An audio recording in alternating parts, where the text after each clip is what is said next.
Hey, Sam, how are you?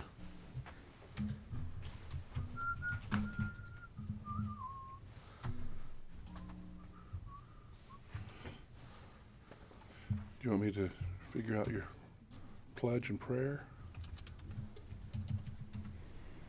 Want me to do one of them? Yes, I do. Okay. I'm happy to do either. If you'll do the pledge, I'll do the prayer. Okay. All right. As soon as I can verify it, I think we're streaming. So that's that. That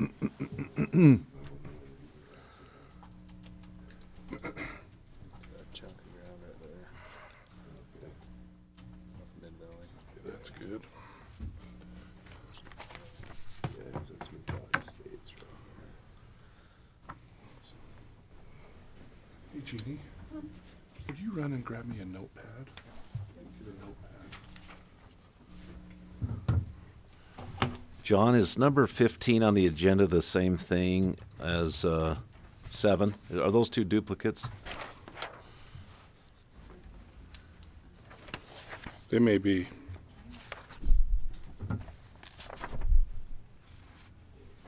I think they are. Are they? So we'll just scratch 15? Yeah. Okay. Mike, I've got right there, right after opening and pledge is appointment of commission chair for 2025s. I've got 3 names to renew for the water board. there. You- Paul called me too. Did he? Okay. Yeah, he said he tried to call you and you didn't answer, so he called me, but he was gonna call you back. He sent me a text. Yeah. Tyler Allred, Tyler Melling, and David Harris. David Harris. I think you probably saved I it. may have some. Yeah, and if it's for personal, I'll deliver it to the her. advisory board. There, I'm there gonna might be like text some David. Christmas stuff in there. Okay. And I told these guys, Mike, but I think with such a long agenda, I went ahead and put the review of commission assignments and review of, like, the thorough review of boards. I'll do that for next meeting, that way. Yeah, no, that sounds good. So, but anyway, everything's rolling, so. Okay. I got an agenda, John. Oh, somewhere, right there. I got it. All right, good morning, everyone. Hold on, let me get my microphone out. Today's Monday, the 13th of January, 2025. Welcome to County Commission meeting. We're going to start out this morning with our Pledge of Allegiance and our prayer. John Whitaker, our clerk's going to lead us in the pledge this morning, and then I'll say a prayer for us, and we'll go from there. Please rise. Follow me in the Pledge of Allegiance. I pledge allegiance to the flag of the United States of America and to the republic for which it stands, one nation, under God, indivisible, with liberty and justice for all.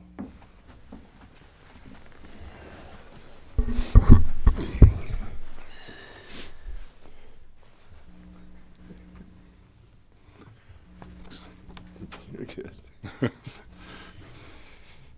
Our dear Heavenly Father, as we come before Thee today as a Board of Commissioners, citizens of Iron County, we're grateful for the opportunity that we have to live in such a great place. We're grateful for the opportunity to serve and ask that Thy Spirit will be with us for our meeting today. We're grateful for the moisture that we've received and ask that that continue so that our water may be replenished and be able to take care of our lands. Father, we're grateful for the safety that we share here in Iron County. We ask a blessing upon those folks in California as they fight these wildfires, that they will be kept safe from harm. Ask a blessing upon our first responders, our military, that Thy Spirit will be with them. We ask a Spirit to be with us in this meeting today, that we will be able to review the issues and contemplate them in a manner pleasing to Thee. We're grateful for all of our many blessings. Pray for these things in the name of Jesus Christ. Amen. Amen. Amen. All right. The next item of business is the appointment of a commission chair for 2025. I'm going to go ahead and make that motion. I would move that Commissioner Cousins be the commission chair for 2025. Do I have a second? Second that. Moved and seconded. All in favor? Aye. Aye. I will turn the reins over to Paul. Hey, very good. All right, thank you. Well, looks like first thing we need to approve the minutes. John, what dates do we have? It's the December 9th meeting, I believe. So we need to approve the minutes for December 9th, 2024. Do I have a motion for that? It'd be your turn. Yeah. I would motion to approve the minutes for December 29th. December 9th. December 9th, sorry. Second. It's been moved and seconded. Approve the minutes. All in favor? Aye. Aye. Motion carried. Did you say aye, Ken? Aye. I need to move in. Am I turned on? Hello? This thing work? All right. Let's see. Would Mike sign these? Yeah. Okay. Michael sign those. Sorry. There's 3 spots. And then I'll entertain a motion for the payment of claims from December 9th through January 12th, 2025. I would move for approval of claims for payment from December 9th, 2024 to January 12th, 2025. Second. I moved to second that motion. Been moved and seconded. All in favor? Aye. Aye. Motion carries. Thank you. We'll now turn the time over to our attorney, Sam Woodall, to give us some training on open meeting laws.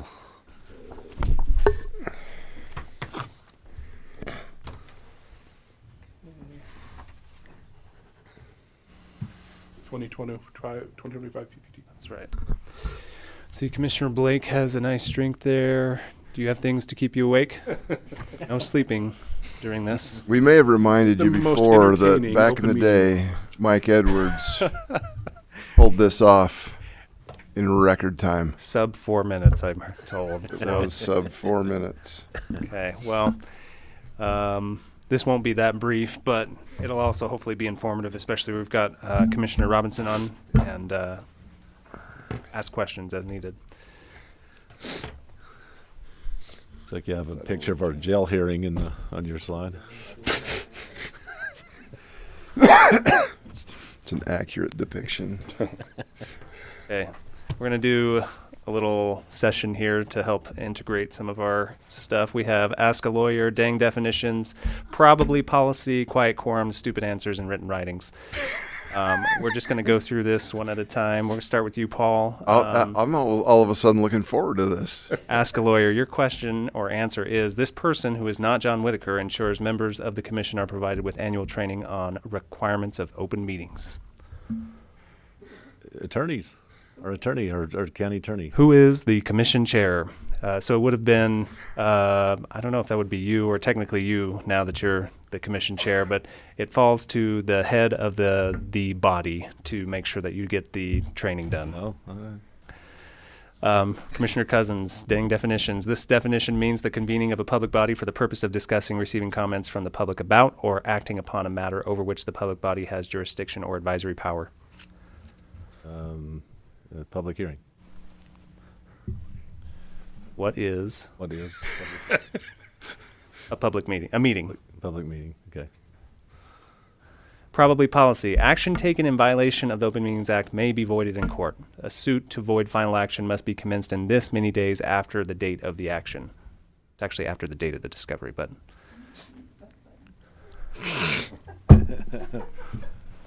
What is 30? correct. If it is about a bond or a debt. Otherwise, it's 90 days. Okay. I knew there was a 30 and a 90, so I just gave you one. I'll take it. Great. Quiet quorums. Quorum means a simple majority. A quorum may meet without holding an open meeting when convening for this type of action, which is kind of a misnomer. A vote? What is a vote? No? Closed session. No? Administrative. Administrative. Very good. I didn't say. What is? What is, Or please? in the form of a question. Stupid answers. Rules that govern open meetings are found under this act. The Open Meetings Act. Correct. Title 54. Okay, here's some examples of some open meetings you may experience. Oh, I guess that didn't. Do we need, is there a video? There are, but you know what? Let's see if you want me to It try to doesn't make work. the video go?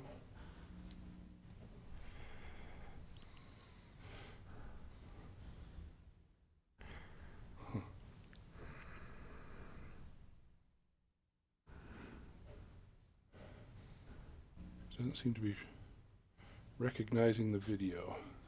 That's okay. Okay.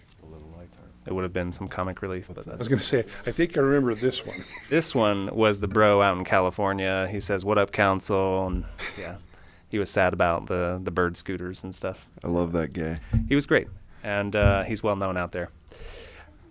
All right. The purpose of the Open Meetings Act, the legislator declares that it's so that you, as the public body, can conduct your business out in the open for the public. That means taking actions and deliberating.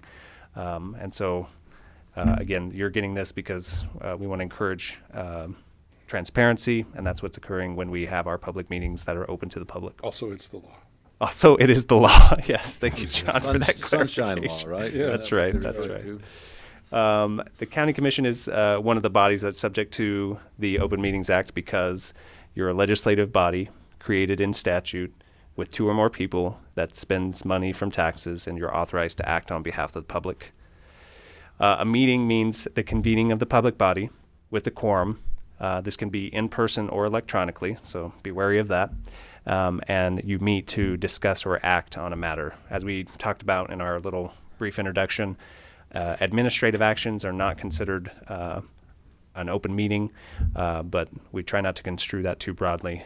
But acting as an individual commissioner who's the chair, taking administrative action, or acting as the liaison for your respective branch in the county for a department, that's considered administrative Sam, could you action. give us a few examples of what an administrative meeting might be? Like some contexts for that? Sure. Or I can, but I mean.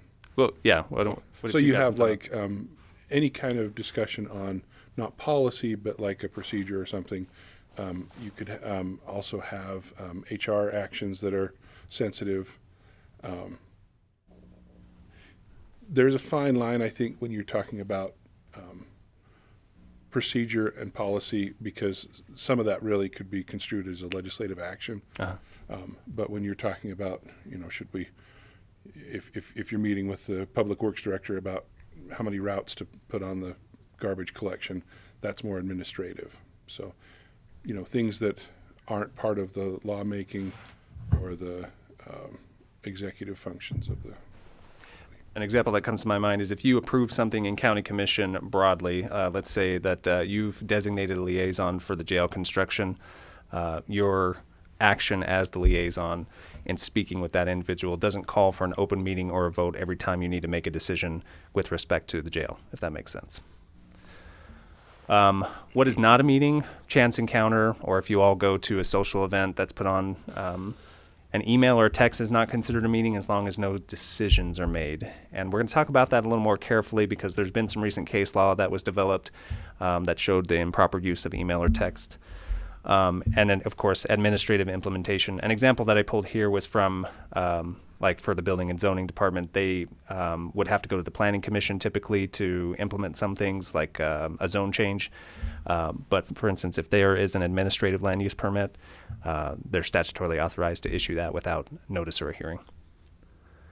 Closed meetings are limited to very specific reasons that we have some set areas that we're familiar with, for instance, pending litigation, a strategy session for the acquisition of land or other purchase that may be impacted by declaring that in the public before action is taken, and then personnel issues, sensitive issues. And in fact, if I've got this cheat sheet here, I know that you all have had a chance to use it, but maybe Ken, if you could look at that, there are different reasons that you might do that, and I've kind of, because we don't do it very often, and because there's specific rules about how to enter into closed session, I've kind of prepared that cheat sheet. So if we're in a meeting and we've got a strategy session for real property or, discussing the character, competence, or welfare of a individual. There's specific subsections of the law, and we need to actually state under which law we're entering the meeting. And the commission chair, I hope I'm not taking away your thunder, No. but the commission chair actually has to sign that during that closed session, we didn't talk about anything that wasn't the reason for the closed meeting. So it's very strict on the scope of what you can talk about during a closed session. Any questions on that? Okay. Just as a clarification, nothing statutorily requires you to close a meeting. It's strictly discretionary, and that's something that you can consult with staff on. But nothing requires you to close a session, but you have that discretion. I liked your little graphic there. Meeting on open meetings is closed. Correct. In order, like John said, the conditions to do a closed session, you need a quorum, and you need to have proper notice in a public meeting first. So you can notice that you're going to have a closed session, but you have to come into the open public hearing first, and then move to go into closed session for the appropriate reasons. You need to disclose the reason, the location, and the vote. They'll poll the commission here as to whether you agree to go into a closed session. And also, on that, if you look at the last page of your agenda, under non-delegated, we've kind of added closed session as one. Sometimes they come up and we haven't. We used to kind of make a bigger deal about when we would talk about that, and we decided a year or two ago that we felt good about having closed session as a non-delegated. You still have to follow all of these rules, but we list that kind of all the time to give an option if something is emergent that comes up, that we can, the commissioners can go into a closed session and be able to discuss something, but it's just under the non-delegated. Very good. Closed sessions tend to be a landmine for purposes of compliance. So just to give you an idea of what not to do during closed session, like John said, we're not talking about anything else other than that specific item that we've declared to the public we're going to discuss. You also don't approve any ordinances, resolutions, rules, regulations, contracts, or appointments in a closed session. You can certainly discuss them, but we're not making approval or taking final action as noted there. You're also, oddly enough, not supposed to interview anyone during a closed session, so not sure why. There's a reason for a statute usually, but I don't know why that statute is the way it is. So don't interview people for jobs in a closed session. Notice. I could tell you all the specifics about notice. The state legislature has recently amended notice requirements, and they have A notice and B notice, and it kind of depends on circumstance. Suffice it to say for you guys that the staff typically takes care of notice. John knows notice, as does Reed, for purposes of the land use hearings and stuff like that. Notice will differ depending on the type of hearing. For instance, a public hearing on a land use issue requires more notice than, say, a county commission meeting. This is something that comes up sometime for our chair. You have the authority to hear issues that are not on the agenda during public comment, provided no action is taken and you're not necessarily engaging in back and forth. But if the public wants to be heard, you have the discretion to hear that issue and then say we can put this on for additional notice and have action or other discussions at a later time. Emergency meetings, they don't happen very often, but when they do, we're required to give the best notice practicable, and the notice includes the minutes, a statement of why we held the emergency meeting, what was unforeseen, what caused this emergency meeting. As far as records and minutes, the law requires written minutes as well as recordings to be conducted for our meetings. Keep in mind that a record's being made, so I'll ask you to be cognizant of that. You never know when you need something clarified in a meeting until you say, all right, 4 years ago, this issue came up. It's now being litigated, or somebody had a question about it. If only I'd been more clear on that. Just think about that. What are ways that I can do to make the record clear, whether that be asking a clarifying question from John or myself, or asking for additional information to supplement the record. These are things that are going to matter down the road potentially. So I'll just encourage you to keep in mind that we keep written minutes and recordings, so you want your record to be clear as possible. Minutes include everything that was discussed, proposed, decided. as well as the names and substance of information from individuals speaking. As John frequently says, please go to the mic. Jeannie can't remember everything that's being said, and so she needs to frequently reference the recording for the minutes. So again, this is just part of making a clear record.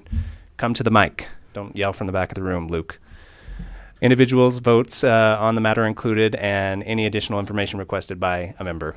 And I'm sorry, I didn't mean to call you out like that, Luke. You're not an offender of that. Okay, public can get access to the minutes, the unapproved minutes, within 30 days, and then the recordings within 3 days. Again, this is something more in the purview of John, but just for your information as well as the public, if they're seeking information from a recent meeting, you're more likely to get the recording first and then minutes later. Okay, if there is a violation of the Open Meetings Act and it's intentional, that's a crime. Enough said there. If you have questions, please let me know. But the court can void any action taken in violation of the Open Meetings Act if they find that there's a violation, and the cost of litigation will be passed to the violating party.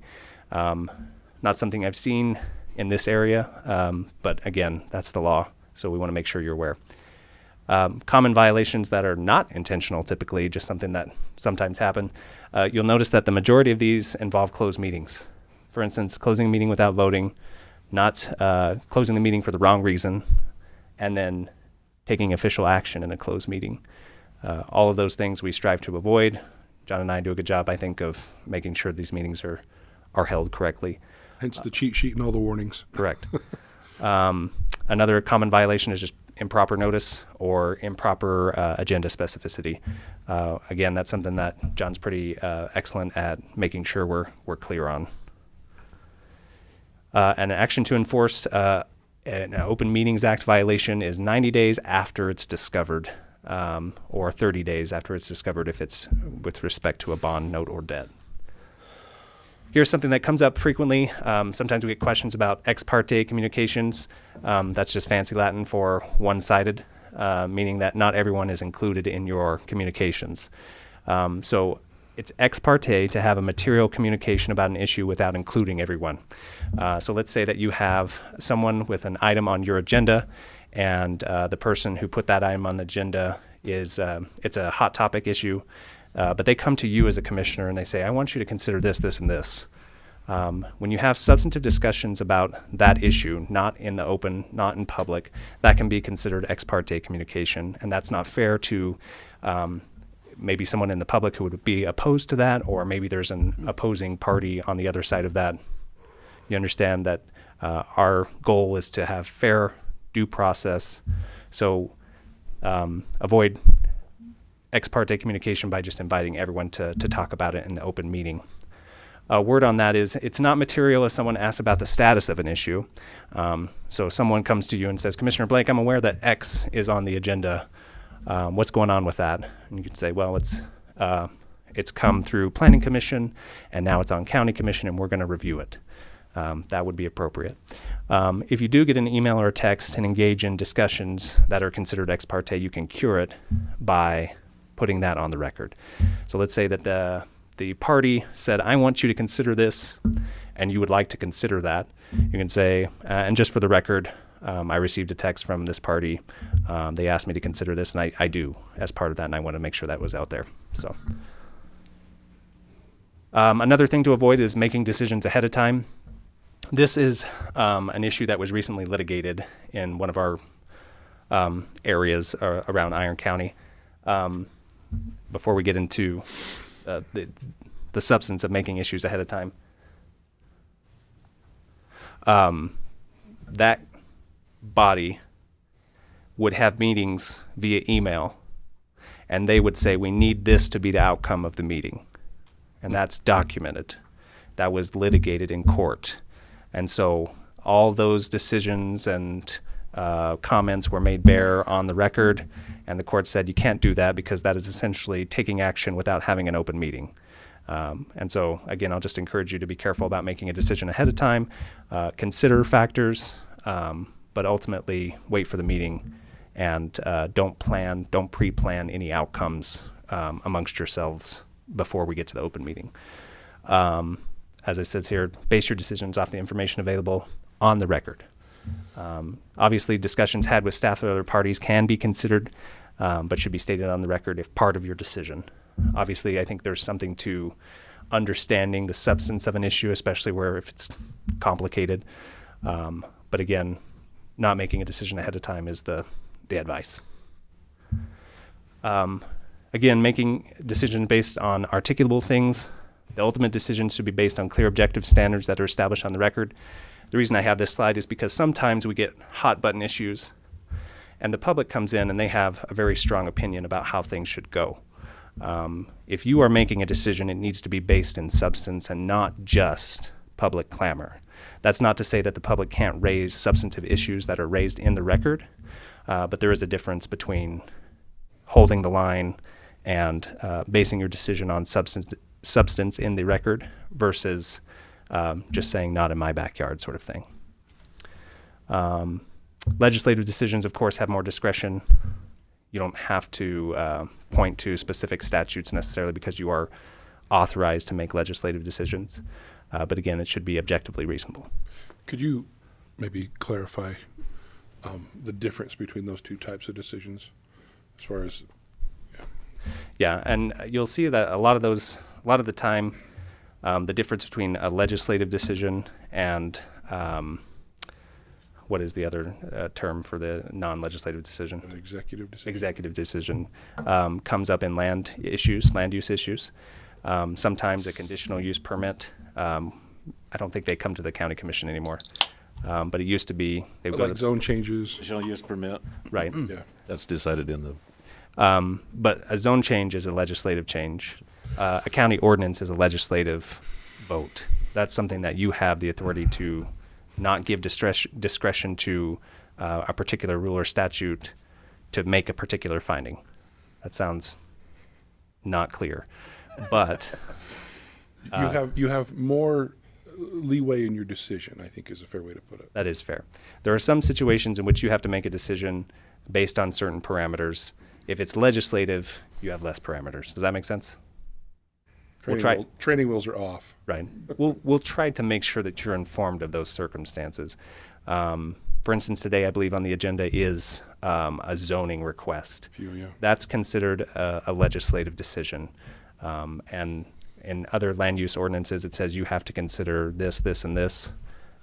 Whereas a zoning change, you have fewer considerations. You can just decide if that's in the best interest of the public. And along those lines, Reed usually reviews those criteria with the commissioners before they ultimately make a decision. But if you have questions about that particular standard, don't hesitate to ask and we'll help clarify. Conflicts of interest, that's another issue that comes up sometimes. They do happen, but just because you declare a conflict of interest doesn't mean that you can't or should not vote. Now, definitely, if you have a personal stake in the outcome of an item on the agenda, please don't vote. But if you have a relationship or someone you know has a relationship with a person that's requested an item on the agenda, declare it. And if you're comfortable, make the vote. If you have questions about that, let me know. But often, because we're such a small community, we typically run into relationships with different parties. And that doesn't mean you can't vote. It just means that we should be open and honest about relationships that we have. As far as polarizing issues, plan ahead, give an overview, take breaks. What exactly is happening in this picture? If you look at the bottom, it says deal with serious interruptions appropriately. You have the authority to maintain order, including the removal of disturbers of the peace, like Kick that bozo That out of the person. meeting? Is that what you're trying to say? yes. Okay. I want to touch on this because sometimes we know that there's going to be a lot of people here. And so I want to make sure that if you know that's coming, that we plan ahead, we provide information ahead of time if we can. But when you get here, set your ground rules, say this is what we're going to do, this is how much time we're going to spend, and then allow that to be heard. Obviously, make sure there's enough accommodations, make sure that people can view it electronically if they want to. These are all things that we know and try to plan for. But ultimately, if there is a big issue, you do have the authority under the statute to remove a substantive disturber. Obviously, things can get kind of spicy during a meeting. That doesn't necessarily qualify, but when in doubt, just ask us and we'll help guide you through that issue. But we have good people in Iron County, and they tend to know when to rein it back in. So Well, and one good example of that was during that last public hearing when we had the guy from Canaryville that Commissioner Blake had to cut him short. it's appropriate. Commission chair has a lot of say in how that gets handed down. But again, it's nice to just say we're only going to spend 2 minutes per person, not repetitive, et cetera, et cetera. Sometimes we set up timers to help with that, but people want to be heard. And that's, Could you discuss, because we sometimes get into this, and I don't think it's a bad thing, but we'll kind of lay the ground rules, but then we'll kind of engage into discussion in something that might ought to be a public hearing. Maybe talk about that for a well, minute. and I didn't want to. I already blew up this slide with a lot of stuff, but one of them typically is don't engage in a back and forth. The public hearing, they want to be heard, but as far as defending the commission, it's at your discretion. But typically, I won't say typically. Sometimes that back and forth doesn't yield anything to the benefit of the public or yourself. So it may be better just to say, "I've heard you," and then address it on a sidebar or in another way. But that's just one consideration. And what else about that? John? I was thinking that one of the things that I don't have a solution, but I would love to have us be able to be better at Q&A. We get sometimes these hard topics, and some people want to, voice their opinion, and some people want to just ask a question. Mhm. And I don't know, I haven't figured out a good way to manage that. I think we did one meeting where we kind of saved up the questions until the end, and that worked pretty well. Yeah, and in the past, I think you've invited Q&A ahead of time and said that the Yeah. commission will address these questions that you've raised, and you kind of kept a tally of who frequently asked these questions and said, okay, we need to address this question because it was asked 6 times versus the one time this was asked, that sort of thing. So I think that's something you can do, again, in planning ahead of time. But Thank you. anything else on that? That's it. You guys made it. I don't know. Let's see here. Well, you didn't break the Maybe. record today. Yeah, only half hour. You did a good job. That was very thorough. Thank Yeah, you. well, Good job. are there any questions about open meetings generally? Anything from you, Commissioner, that I can I'm help sure with? there will be countless. Okay. No, it'll be great. So, all right. Thanks, guys. Thank you, Sam. Thanks, Sam. Thank you. Look at that. Isn't that fancy? It actually has a laser built in, but you can't see it on the TV.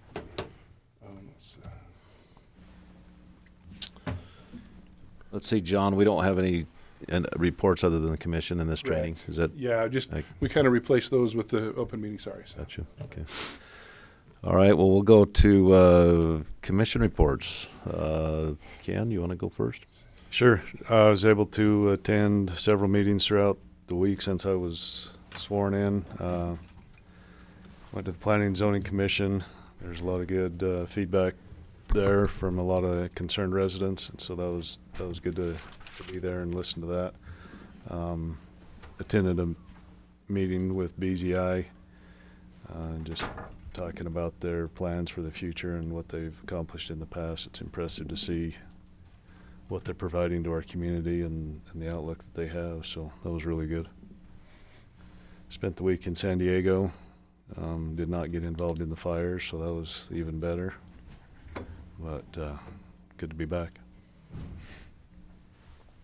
Great. Thank you. Commissioner Blake. I didn't write down notes. One of the things that we all participated in our our Council of Governments. We meet together with all of the mayors, city managers, other elected officials, other folks. Talk about the issues, the countywide issues, available grants, different things like that. We had that meeting this last week. Been working on our economic development. I sit on the Economic Development Advisory Board. We've got our small business county grants that are getting ready to open up. That's something that we work on every year. We're able to provide grant money to some small businesses to make them more sustainable. That's we're in the process of that. That's going to be coming up here shortly. I was able to attend the governor, lieutenant governor's inauguration ceremony, such last week. There's a lot of folks there from other commissioners and other people that we work with a lot. It's more of a networking and catching up, getting ready for the legislative session coming up. That's about it off the top of my head without going through the calendar and writing down notes. It's been a minute since we've had our meeting. We've all been busy. So Yep, thank you. I've got a couple of financial reports I need to give to you two from the Southwest Behavioral Health Center. That's Hafen and Buckner. This is the financial statements. So in your spare time, you could look at that. That's one of the boards I sit on with Five County. In addition to our health, public health with Dr. My mind's gone Blodgett. Gosh. So got those. Been working with Horrocks engineers. We got an agenda item in the next meeting about that. We're working to cross the railroad tracks out to the jail to tie into Aviation Way to the sewer system. It gives us better fall for that sewage. We got to bore underneath. We talked about boring versus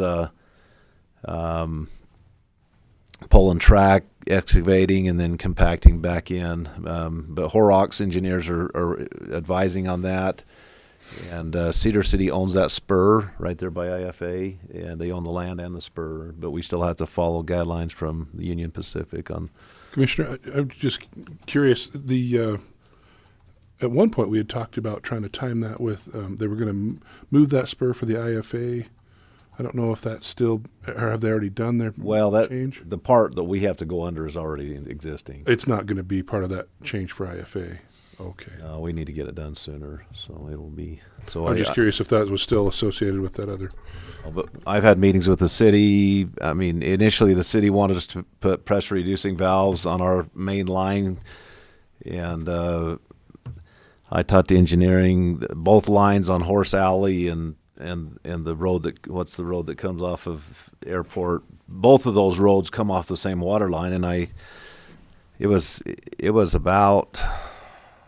It was several $100,000 to do PRV valves, and I called the city and said, I don't know what you're trying to accomplish if those lines come off the same line off Airport. They're going to be the same pressure. Anyway, they got thinking about it, and they decided in the end that it was going to actually be detrimental to their system, so they excluded that. So that saved us a couple $100,000 on the jail budget, which was good.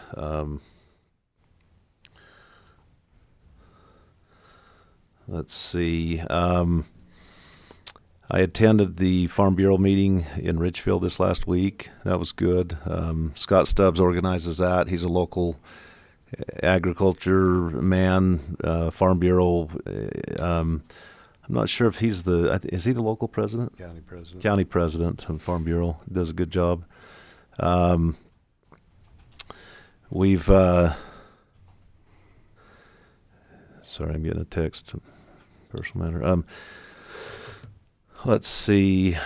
We've got some board appointments today. We'll take care of that at the end of the meeting with the Central Iron County Water Conservancy District. And that's about all I have today. So let's go ahead and I guess we'll take a break till our 10 o'clock meeting and reconvene then. Thank you.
It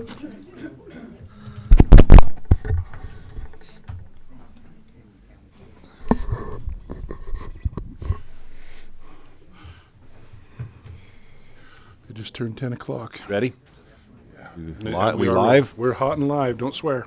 Okay. We'd like to welcome everybody to our 10 o'clock meeting, continuation of our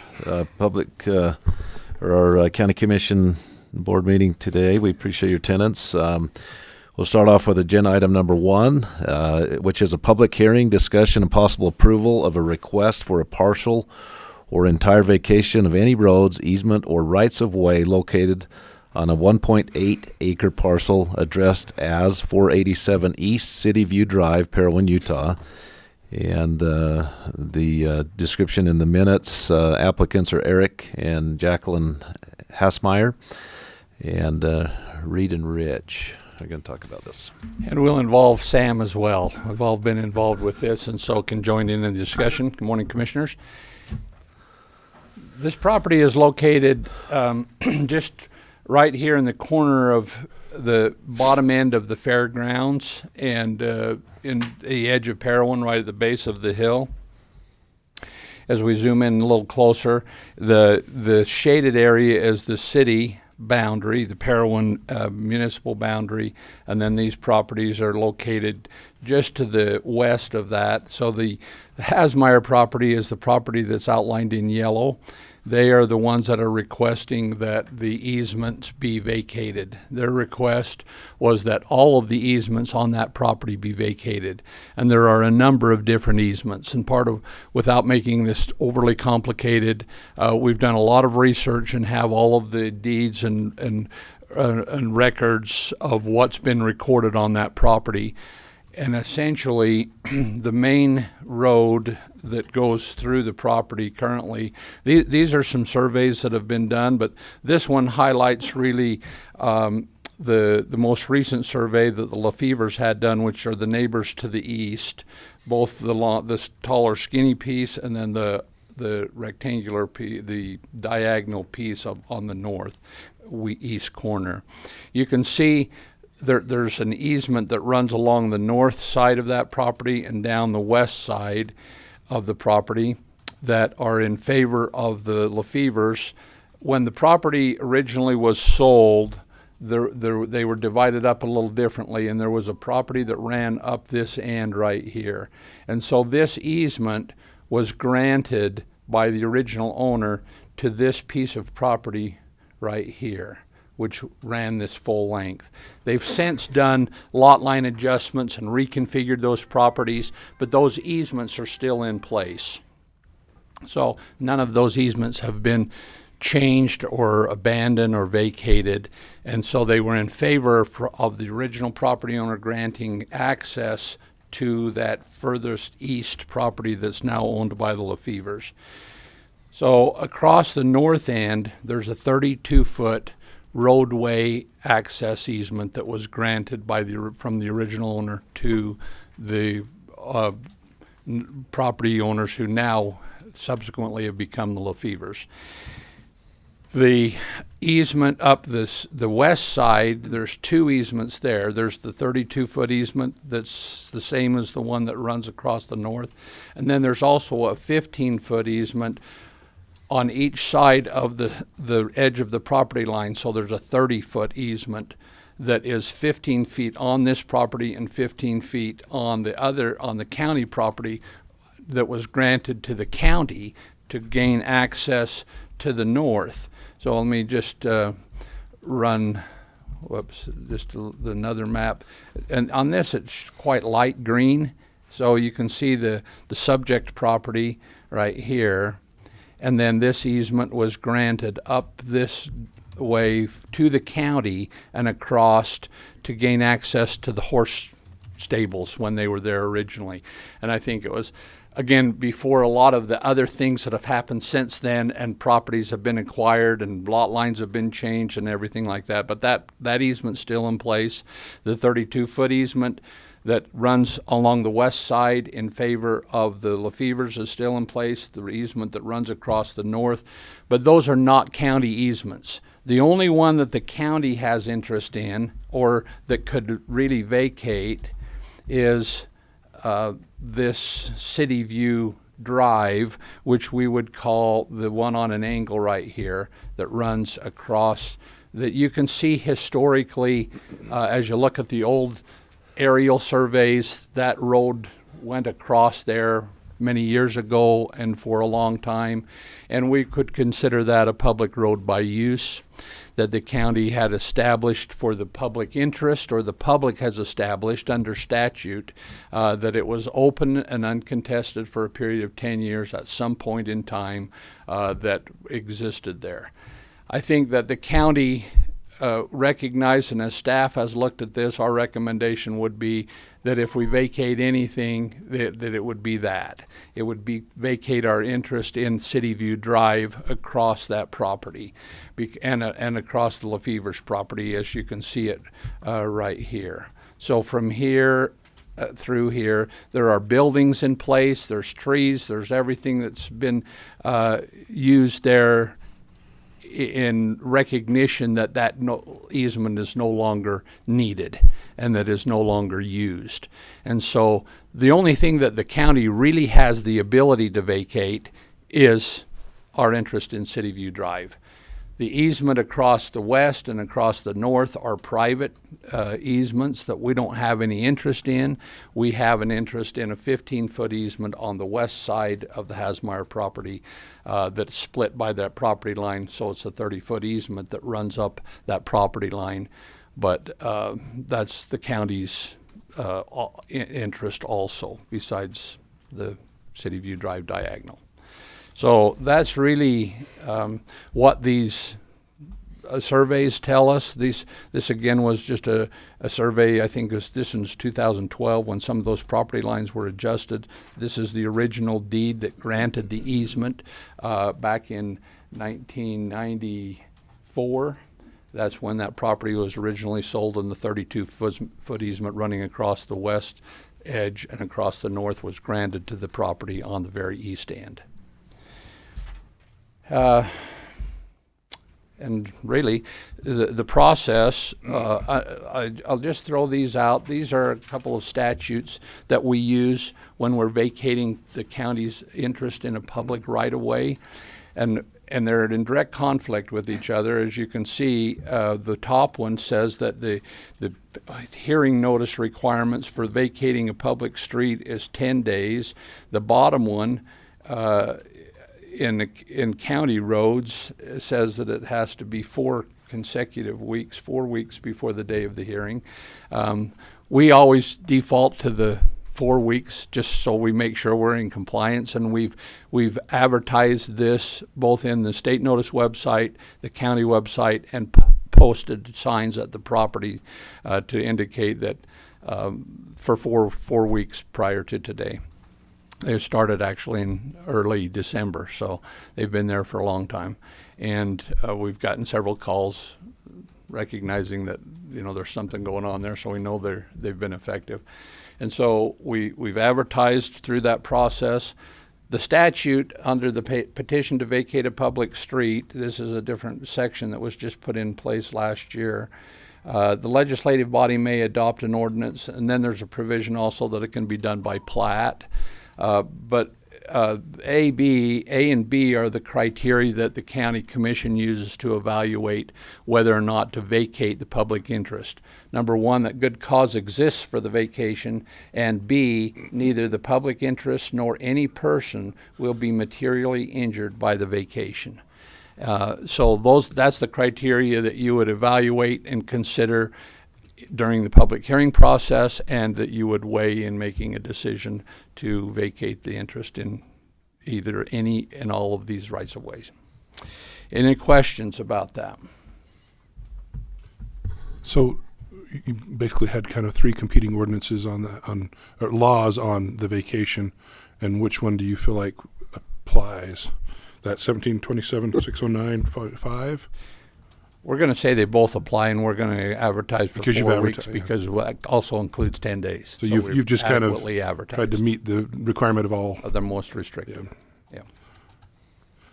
And the one said it could be done by ordinance or plat, but They all do. They can either be done by ordinance or plat, a vacation. So if the commissioners vote today, we'll bring it back with an ordinance later? That's correct. Yeah.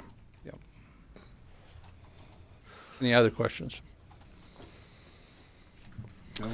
Thank you, Reed. So the chair will declare a public hearing open. Those who would like to speak, if you'd approach the mic and state your name. Be as brief as you can, 2 to 3 minutes max. No reason to repeat other people's comments, but if you can, those that'd like to speak can go ahead and do so.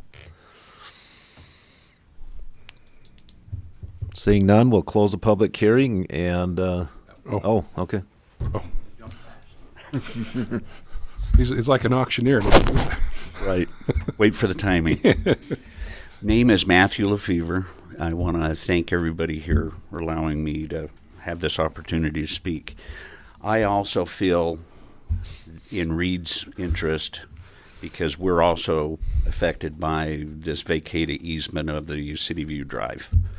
It hasn't been used in a long time, obviously. And I totally agree and support that. Thank you. Thank you. Thank you. Thank you.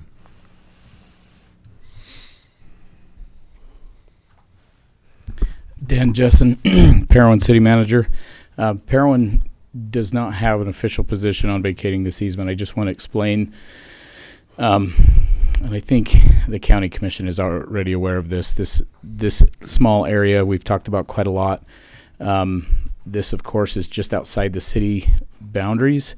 So in that case, as far as that goes, Parowan doesn't have any jurisdiction. However, it is part of a proposed annexation into the city, and we do have City View Drive as a master transportation plan road, and that will stay on our master transportation plan regardless of whether this easement is removed or vacated. And I think the county is probably aware of that. Of course, there's a proposed subdivision which will potentially go in. The thing about master planned roads is doesn't really matter exactly where they go as long as the function is accomplished. So I would just ask the commission to think as this is being considered, how does this future master plan road come through here, especially if this is abandoned.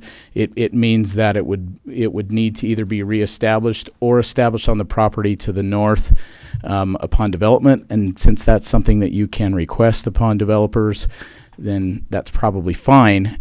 I guess if anything, it would affect the county's property there slightly different depending on where the alignment goes. So again, we don't have an official position, just want to put out there that there does need to be a road which will basically follow around the bench and catch the east side traffic of the city as the city does grow out, whenever the city does eventually grow out there. And that all needs to be considered. So, And this is probably the wrong place to talk about it, but with that development, this is one of 3 potential ingress and egress that development. So it's one of many possible. It is probably, as we have been looking at it, we've asked the main petitioner on the annexation to give us a traffic impact study, which one of the factors of the traffic impact study is how many ingress egress are required at a minimum in order to allow the subdivision to go through. Obviously 200 North, which is on the north boundary of the Fairgrounds / Valentine Peak Sports Complex, that is a road that will obviously be one of the main points of ingress egress. A subdivision of the size that they are looking at, you need to have at least 2, and this is a good secondary site. We've really kind of looked at those 2 at a minimum till the traffic study gives us a lot of information. We're not sure. On the master plan, someday 300 North will go through, 400 North will go through, potentially 100 North if we can work out something with a county. We did put 100 North back on our transportation plan. So, but City View Drive, the nice thing about City View Drive, it is a connection straight out to 143, which would be allow traffic. I explained it to somebody like this: the more points of ingress egress you get, the less congestion you'll potentially have on any one of them. And this being the far southern boundary, definitely would be helpful. So it is on our plan. Whatever you decide to do, it is county jurisdiction. Just factor in kind of the holistic picture as you think about it. That's Thank my you for only clarifying. thoughts. Okay, thank you, Dan. Any other comments on this item? Seeing none, we'll close the public hearing and go to the commission for comments. Or back to Reed to summate and then to the commission. Yeah, I would just add that the county, based on Dan's comments, have had discussions. As you can see, that road, even not on their property, goes through the county property and somehow needs to get from City View Drive as it goes out to Highway 143 up and around the property. It just is so detrimental to these two properties to continue it through here that we have, and since we have the ability to do and work with the developer and the county on the alignment here where the county owns this property here, we feel comfortable that we can establish a new alignment. We know we've got to come through here. There's a gate currently. It's blocked off with this trailhead parking lot that we've kind of given to BLM to use for the trailhead. We know that that's all got to be reconfigured, and we've met with the developer there and the city and talked about different options. So we are well aware and committed that if this is vacated, we would still need to establish some kind of a right-of-way around here so that that road could continue. So we're aware of that. Okay. Does the commission have any other questions? No, I don't. As John mentioned, if it is the intent to take action on this, I had just listed 5 possible scenarios here, 1 through 5. Number 1 is what was requested by the applicant when that was to vacate all easements, rights of ways, and roads on that property. I crossed that off because we don't really have the ability to do that. Our limitation is number 3, to vacate only City View Drive. We could do number 2 as well. We could vacate City View Drive and the county right-of-way that goes up the west side, that 15 feet. But I'm not sure why we would do that. We don't have any interest in the need to do that. And so I think our position is number 3. Number 4, of course, is to take no action. And then any other alternative that the planning or the county commission can believes is in the best interest of the county. So based on your direction, we would be glad to prepare an ordinance for the next meeting that would vacate that portion, if that's the direction you want to take. Okay. Any, I've just got a question on option number 2. So that 15-foot easement up the north or the west side of that property, what is? I mean, it appears to me like there's trees and all sorts of stuff in that easement. Including a fence. Yeah, there's the fence. Actually, you can see right here. This is where it looks like the property line is. Mm-hmm. Okay, and we've been working with the Hasmeyers to try to get stuff removed from this area off of the county property. There's cargo containers, and there's an old fence, and there's several things there that would have to be moved. But the staff didn't feel like that vacating the 15 feet here would be in the best interest of the county until we determine how this is going to be realigned. Okay. We may want that 15 feet to be able to make that corner or to redo something there, and so. So where's the boundary of the easement? Just you stick your little arrow. Well, the 15 feet would run just inside of the property line right here. Okay. On both sides. It's a 30-foot easement, 15-foot split on the property line. That's what I assumed. And is that entire easement in favor of the county? That is, yeah. And I'll just put on, for your information, commissioners, when we originally addressed this issue a few years ago, we discovered the boundary and the need for the fence to move. One of the questions that was brought up was whether or not the county would be willing to dispose of essentially the property that's covered by the Hasmeyers right now. In our research, John and I found that that would be inappropriate for the county to just give away. There would have to be some kind of compensation or sale associated with that. And so we priced that out. That wasn't feasible for the Hasmeyers at the time. And so now it's come to the commission as a request to remove that easement. And I would take us back to the original Move that decision that we fence. had, that again, it would be inappropriate for the county to remove our interest in that without considering the disposal of that land. Essentially would be disposing of land if we were to give up that easement on the west side. But that's just some background for why it's come to you in this posture today, is because they've been working through this issue for a while. And in speaking with Reed and other staff, they discovered that there's this petition to vacate a public road. And I see that as separate from a request to remove the easement on Gotcha. the west side. No, thank you for that clarification.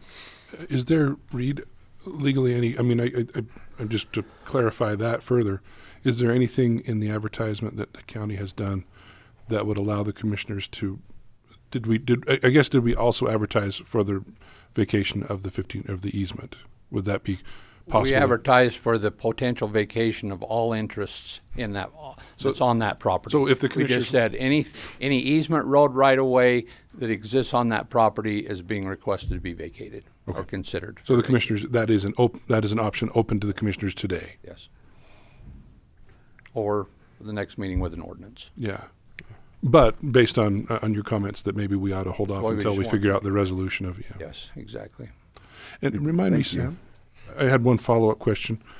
I think it was because of everything that the Hasmeyers have done on that northern section, but we had talked at one point about maybe an exchange so that because it seemed like they wanted to be on the property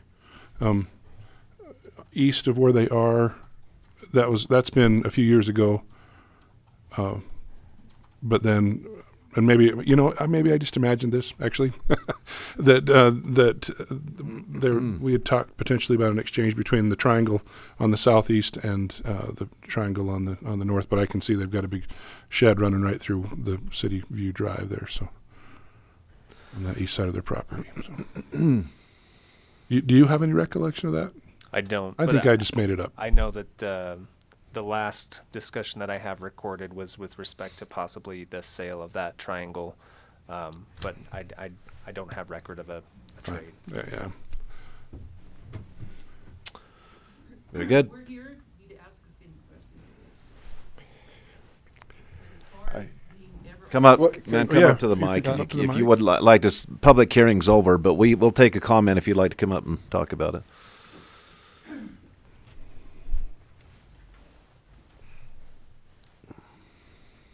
My name is Eric Hasmeyer. I am the owner of 487 East City View Drive.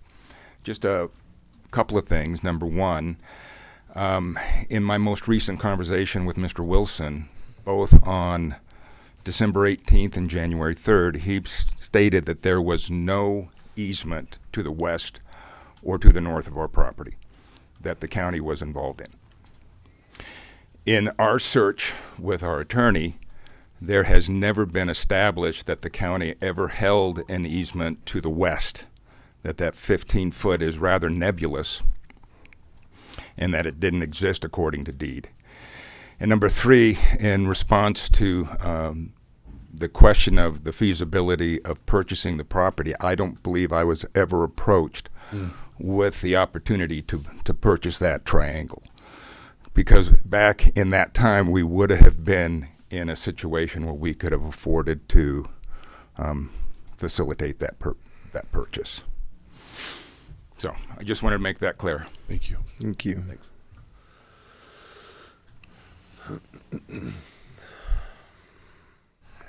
Rich. So that was an internal discussion about the purchase of that triangle. I think John and Sam and I all came to the conclusion that That's it why it's wasn't rattling something- around in my head, yeah. So we never took that to the Hasmeyers. We simply My apologies. recognized it as being a complication due to the fact that it was in the city limits. It would have been a subdivision. It would have been a number of complications arise from that. It wouldn't have just been a simple exercise. Yeah. So we chose to not go forward. I did have a conversation with Mr. Hasmeyer a few weeks ago. And just to clarify, if I made it unclear, I indicated that we do not have an interest or in the 32-foot roadway, but that we do have an interest in the 15-foot easement. So And that's just to clarify. That They is are two reflected in different the things. recorded deed of easement, correct? They are two different things. It's recorded, right? Yeah. There is or is not a recorded easement on that property? According to my deed, the only easement that's recorded is 32 foot across the north. We have a copy of the easement, the 30-foot easement. On the That was west? the 1994 recording, is that the one? Yeah, that's the 15 feet in the county property, the 15 feet on the Hasmeyers. We do have a copy of that, yes. Okay.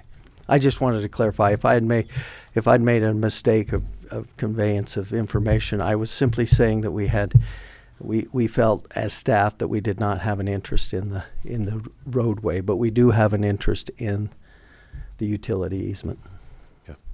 Thank you. And I did locate the letter that we sent to the Hasmeyers. It's dated January 3rd, 2022, and it indicates that in order to part with the disputed property, we'd have to do a minor subdivision. We floated the rough estimate of $30,000 for the 0.25 acres of disputed land, and ultimately said, after consultation, it's unlikely the county would be willing to sell the parcel of disputed property. So floated it, discussed it, and said ultimately we're not going to do it. But Okay. Any more discussion in the commission? No. I'll entertain a motion. Can you put the options back up, Reed?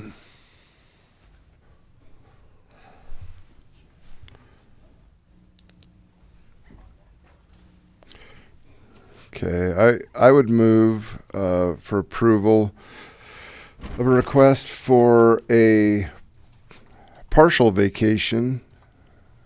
That be with the to vacate only City View Drive on the Hasmeyer property. And if you don't mind my suggesting No, I would love your suggestion. an action to direct staff to prepare an ordinance to be considered at the next meeting that would vacate our interest Okay. in City View Drive. What's the property next to them? And on the Lefevre property. Lefevre property. So I would move to direct staff to prepare an ordinance for an upcoming meeting for a partial vacation to vacate only the City View Drive property on the Hasmeyer property as well as on the Lefevre property. That's located on a 1.8 acre parcel addressed as 487 East City View Drive, Parowan, Utah, with the legal description as provided in the agenda. I would And then- second that motion. Just to clarify, you gave the Hasmeyer's address and legal description. We don't have the address and legal description of Lefevre? Beavers. Is that correct? With the parcel to the east. But that parcel, and that'll be more defined in the ordinance. I would assume that would be more defined in the ordinance. Any more discussion on the motion? Or we I would second that. second that? It's been moved and seconded to vacate the City View Drive across the Hasmeyers and the Lefevre's properties. All in favor of that? Aye. Aye. Aye. Motion carries. Thank you. Go to agenda item number 2. Public hearing, discussion, possible approval of a proposed zone change from residential 1 acre R1 to residential 1/2 acre R1/2 and residential 4,000 square feet R4K for approximately 19.22 acres within the description in the agenda, located near 4800 North to 4950 North and 2700 West, Cedar City, Utah. Applicant is BCN Real Estate and represented by Platt & Platt Engineering. Reed. Okay. Before we go too far in the weeds on this property, I will just mention that we will continue this item. The Planning Commission did not make a recommendation on this zone change, and we'll have it again on their February Planning Commission meeting. And they will, so they suspended any action and would just continue the hearing and discussion for the February meeting, recognizing that there are several challenges with this rezone. I'll talk about what those are. So we have advertised for a public hearing. Would be good to take input, but to just make sure everyone understands there's no intended action today. This morning we're not asking for any action, but just to make people aware of what the situation is. And it was the applicant's request to continue that and look at some other options.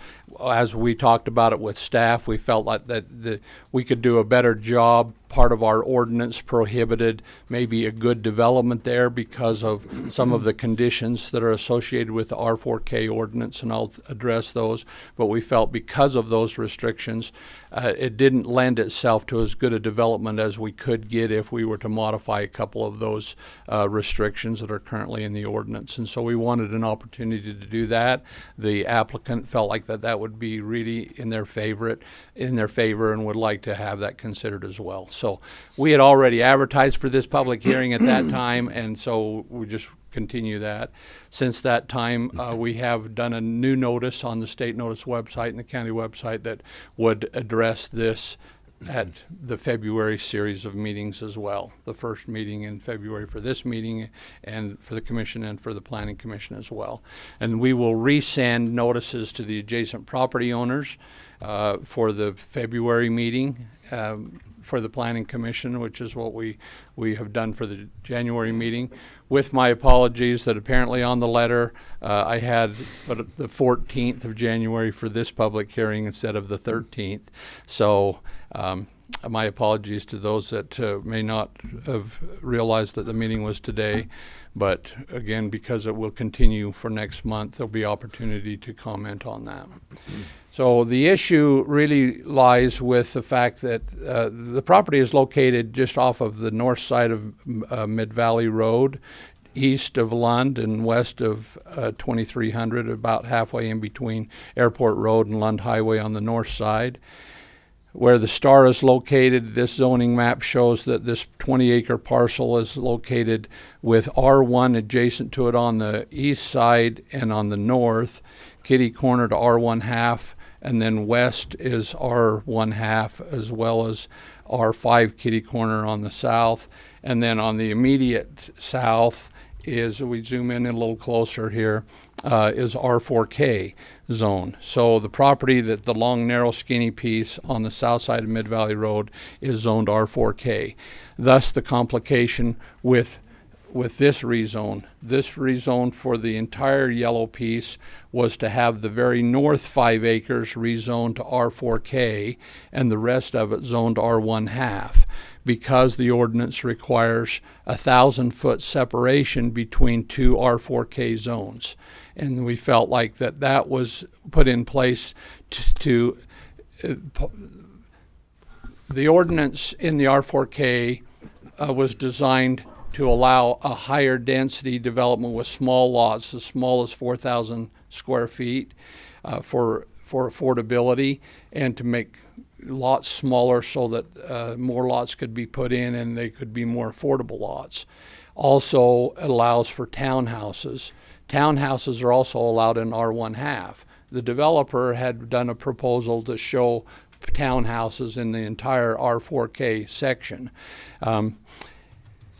And the idea between the minimum acreage of 5 acres and the maximum of 20 was that you could have a development of a small lot and townhome cluster, but not large enough that it was just, a housing project, that it was so big that it just, it just seemed like townhomes going on forever, like some of the areas that we've seen within Cedar City and other municipalities where they just have a large tract of land and that becomes a kind of a community of its own, and we wanted to avoid that. Thus, the minimum of 5 acres to have a large enough development that you could have enough homeowners in there to have a viable homeowners association, but not too large, no larger than 20 acres, so that it didn't become a slum area or a project area, and this 1,000-foot separation so that we didn't just have one after another after another after another along a particular area.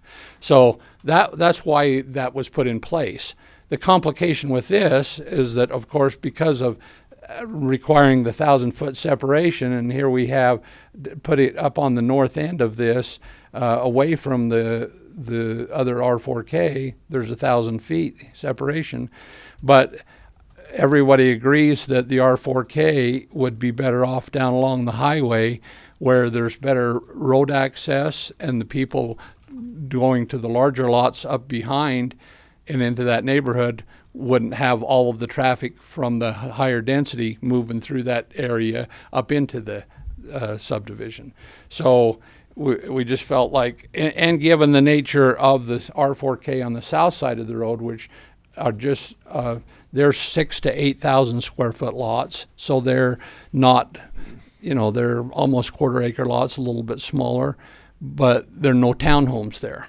So what the staff has considered, and what we talked with the Planning Commission about on Thursday's meeting, is that we would come back with some considerations to that ordinance, that maybe if it's across a street from a major right-of-way, like a 75-foot or 100-foot master planned right-of-way, that there are no other townhomes in the other R4K development, that 1,000-foot wouldn't be required. Just given the nature of this development. And as we do every time we do a new ordinance and try to create something that we think can benefit, there are things that we don't anticipate and don't foresee. And so we're always willing to accept the realization that sometimes we need to relook at that and see if it makes more sense to do some modifications. And that's what we'll be considering between now and the next Planning Commission meeting, as a revision to that ordinance. So that's why we're not moving forward with this. The developer would like to have that considered, that he can move that higher density down closer to Mid-Valley Road and redesign that project. There were some, let me just give you a quick look at what their design was. This is how they had anticipated having all of the cluster of townhomes in that R4K area. And that design doesn't actually meet the ordinance anyway, that there's too high of a concentration of homes. The ordinance requires a maximum of 24 housing units in one cluster that has to be separated by 500 feet from another cluster. And so as we worked through that, and we met with their engineer and said, look, this doesn't meet the ordinance, this is what it would require. They would like a chance to redesign that whole thing and come back with another proposal based on some ordinance changes. So that's what we are considering, and that's why I want to get that out before we have the public hearing, so that people are aware of kind of the direction that we're really going. This is simply, the ordinance that talks about the R4K, all of these regulations, 5 acre minimum, 20 acre maximum, separation by at least 1,000 feet. This is just the guidelines that kind of run how townhouses work in both the R1/2 and the R4K zone.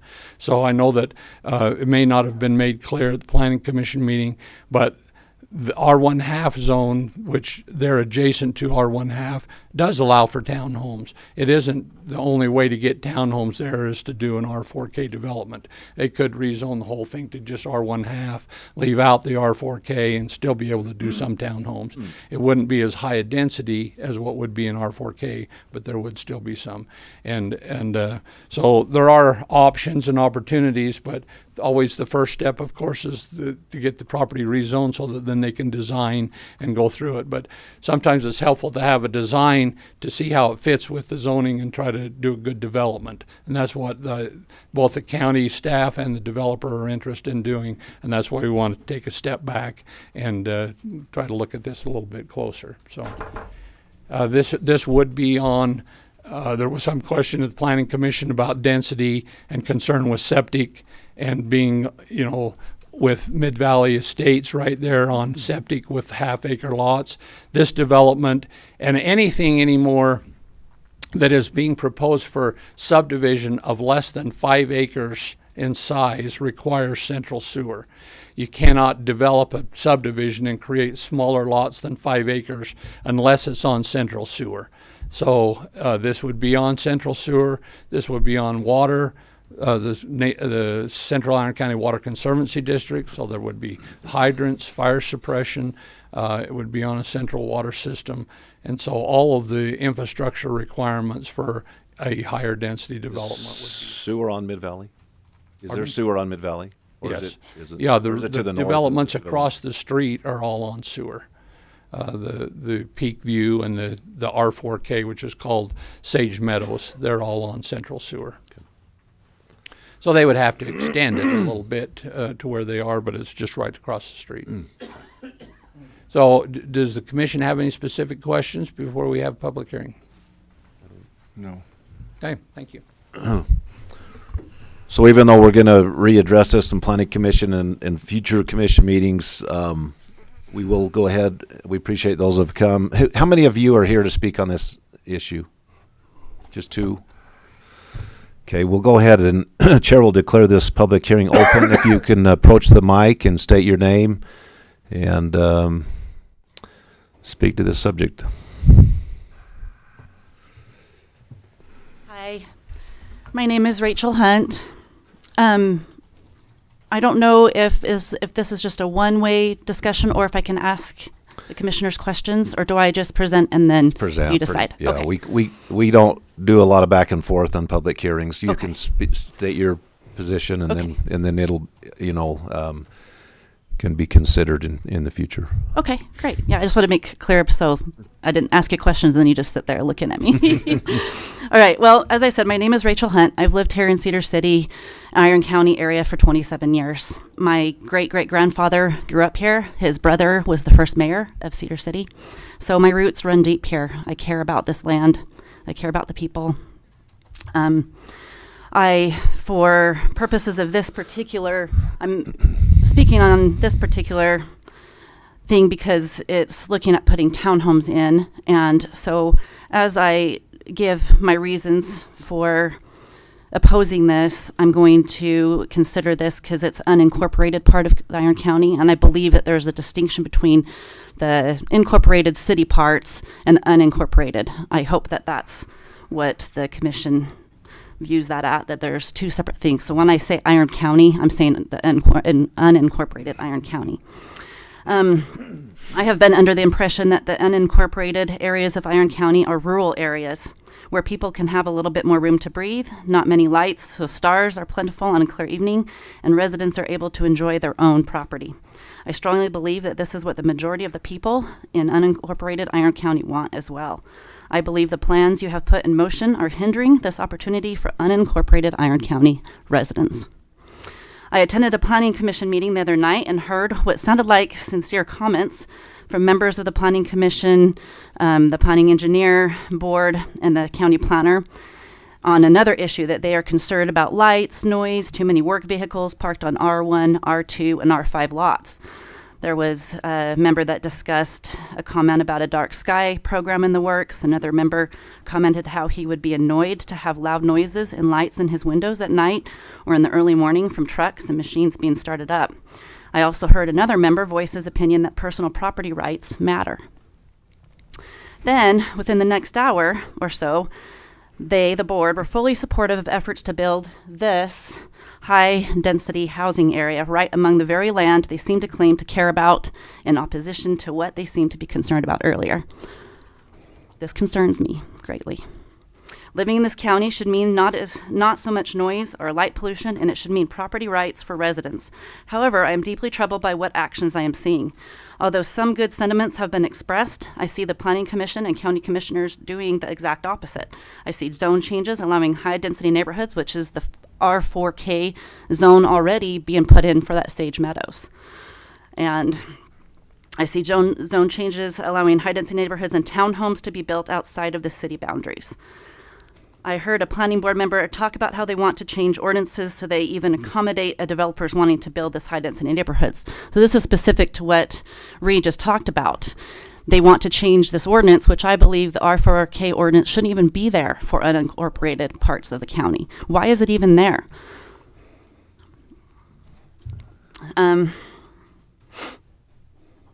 So next, I know growth and development is going to happen, but I ask you to think outside the box and work at attracting people to build neighborhoods where the residents will stay long term.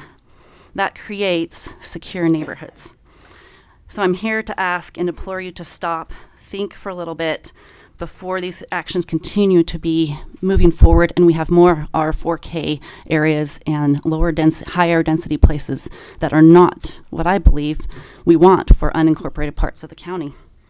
Here are some reasons that these high density places shouldn't be part of this unincorporated part. Number one, air pollution. Townhomes will increase air pollution more than single family homes. Townhomes are dense enough to block breezes and air traveling and circulating through the valley. I know that seems rudimentary, but it's true. You just have a bunch of buildings and roofs and nowhere for air to circulate. More vehicles per 5 acres, so you take that 5-acre parcel. I don't know if you can put the map up, but if you take that 5-acre parcel there, so in that 5-acre part, you have 24 units. He said that that's the ordinance that you can have 24 units there. That's minimum of 24 cars. So it's 24 cars emitting pollution into the air. And then plus you can't have the breezes going through and getting rid of that pollution. I watched a study the other day about the importance of our soil. This is also important for unincorporated areas of county.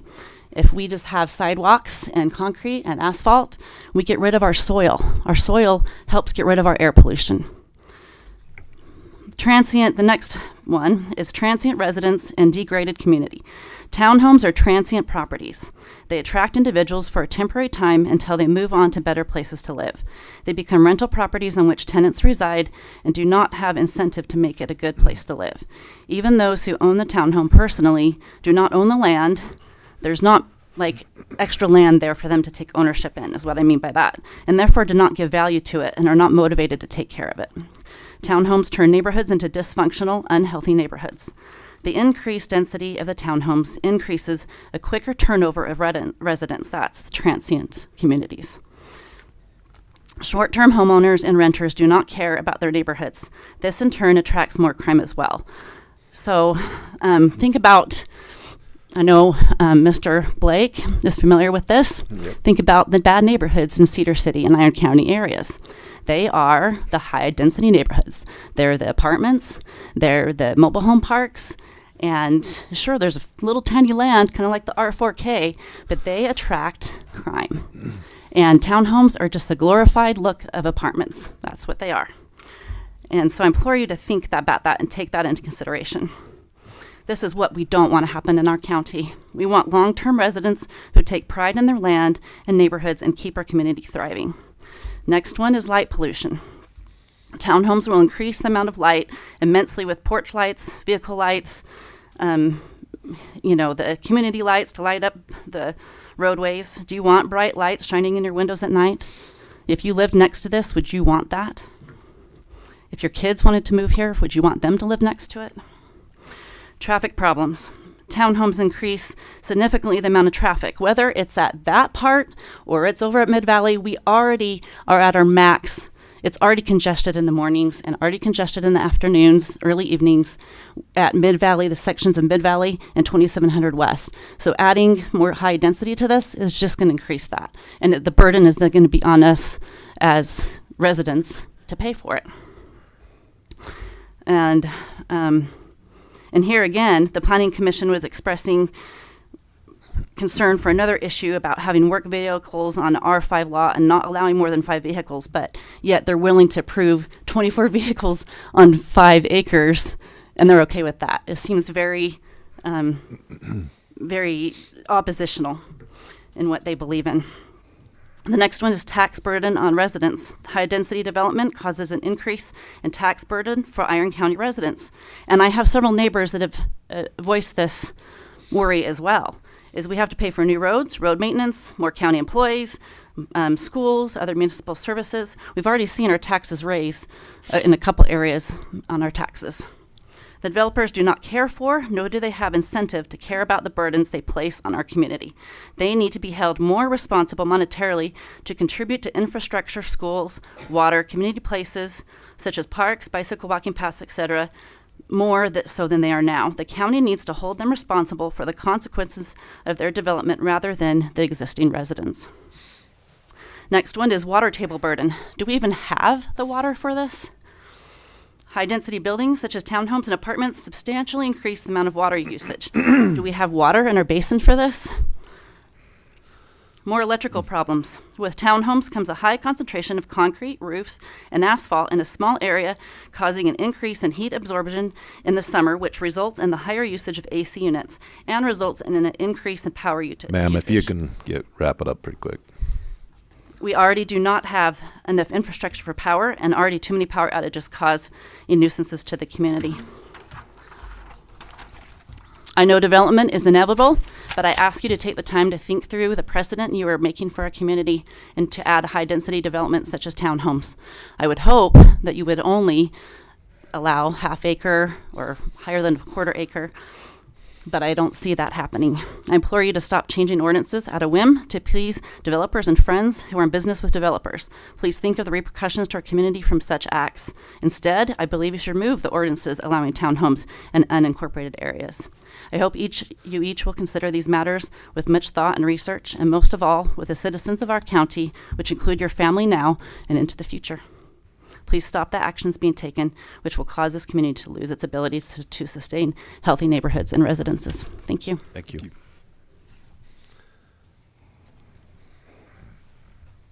My name is Stephanie Langford, and I'd like to say ditto, to be honest. She put it in every word that I would want to say. I'm not a public speaker, and so she did a perfect job. My consideration here would be to not have townhomes in a rural area. We have half-acre lots around us, 1 acre lots, 2.5 acre lots, and this will cause a lot of issues with these townhomes. We have no hospitals out where we are. We have no dentists. We have no, things for them to get to in a quick type of like what the city has. If they're low income, they're not going to have public transportation out where we are. We don't have any buses. We don't have anything like that. They'll have to call taxis, Ubers, which will cause them to have more income on their burden living out there. I just feel like it is not appropriate area to have townhomes at this point. And I agree with the fact that the planning commissioners are willing to rezone their ordinance from 1,000 feet to 750 feet for a developer. This is not accurate. It should not be done just to please the developer so he can make more money. Thank you. Thank you. Thank you. Are there any other comments? Seeing none, we'll close this public hearing and read. You might announce when the next planning commission meeting date is. We would just recommend that you suspend any action on this and continue the discussion for the February meeting. That would be February 6th. And then it would be this meeting, I think, is February 9th, if I recall correctly. I have that dates for another meeting, but it's the second Monday in February, I think, is I want to say the 9th. So it looks like you'd have February 6th and then February 10th for the February commission? 10th. Okay. Yep. So February 10th back in this meeting, and February 6th at the Planning Commission meeting. We'll continue this discussion. Okay. So I suppose I'll entertain a motion to table this item. Propose we table this item. I will second. It's been moved and seconded to table this until a further meeting. All in favor? Aye. Aye. Thank you, Reed. We'll go to number 3, public hearing, discussion, possible approval of a proposed general plan amendment, tier change, tier 2 to tier 4 and tier 4 to tier 2 for properties currently in the Parowan and Paraguna tier 2 urban expansion areas. Properties located within sections 7, 18, 30, and 31. And the description in the agenda, as noted, applicant is Ern County. Reed, if you can go through this. Thank you. You'll recall that we just recently, in the Canaryville area, went through a tier change and a zone change based on the tier change for the general plan. This comes as a result of septic tank density studies and other land use ordinances that we've recently put in place. And so looking at this area, you can see around Parowan and around Paragouna, the shaded area are the areas that we used in the septic tank density study that was conducted last year, well, in 2003, or 2023.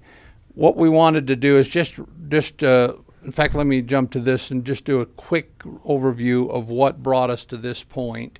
And I'll try to do this as briefly as possible, but there's a lot behind it. It's just not a whimsical desire to make some changes to the tiering and the zoning.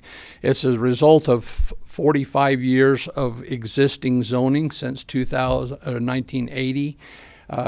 When the zoning was first put into place, the mentality and thought was that around each municipality will just take a block of property and zone it residential, half acre or 1 acre. And so they just went like this around the municipalities and created, half acre or 1 acre density around each municipality. Since that time, we put a tiering system in place that was part of the general plan in 1995. And in a nutshell, the tiering system is a growth management strategy. It's trying to direct density, higher densities in and around the municipalities or close to the municipalities where services are available, rather than having random development spread out all over across the county like was done previous. When you look at the zoning map in Burl Valley and see all of the subdivisions that are spread out anywhere in the county, you can't go anywhere in the county and not have a random little half acre or 1 acre subdivision that was done in the 50s and 60s that are not good planning and they don't make for good development. And so in 2000, we adopted the current subdivision ordinance that we have in place, which was a substantial change from what was in place prior to that. And since that time have instigated a number of different tools as part of the subdivision processes that allow for more creative and innovative subdivisions on smaller properties, use less water, when water and sewer are available, we can have a lot more population, better utilize the land that doesn't take up as much land, doesn't cost as much to provide services, and still provides a lot of different housing options for a lot of different people. The municipalities over the years have changed their annexation policy plans and the areas in which they intend to annex. And those are reflected originally in the Tier 2 boundary, and then have changed since over the last 35, 40 years since the state first required annexation policy plans in identifying areas that municipalities would intend to grow. The Central Iron County Water Conservancy District has spread significantly and came into place since a lot of this zoning was in place, and has initiated the studies with Utah Geological Survey in 2005 with the septic tank density study that was done for Cedar Valley that described septic density appropriate for 5 acres throughout the valley. And when the county, without any better science, extrapolated that throughout the county and said no new lot can be created unless there's at least 5 acres. And of course, because of our tiering system, that could only occur in a Tier 2. So a brief explanation for tiering is that Tier 1 was the municipality. That was the incorporated area in which highest densities were appropriate. Tier 2 was originally their growth area or their annexation policy plan that was a larger geographic area that they anticipated providing services and then having some growth. And so we used the Tier 2 as an area that you could have higher density than 20-acre lots, which the rest of the county was. If it's in a Tier 4, which was outside of the tier 2s. Everything beyond that is a tier 4, and 20 acres is the smallest that you can divide property. Tier 3 was the opportunity for future urbanizing areas, like a Summit and a Newcastle that already existed, but someone could come in with a large tract of land and create a new municipality or a new development with central services. If they were willing to put in a common water system, a common sewer system, they could develop a new community. So that's what the tiers were in 2005 with Ordinance 205. In 2003, then we did the septic tank density studies of 4 new studies that the county helped fund with a grant from the Utah Geological Survey that identified appropriate septic tank densities in Parowan, Paraguna Valley, Summit, Canaryville, and Newcastle. And we determined in those areas that all of those were appropriate for 10 acres per septic, except for Parowan and Paraguna.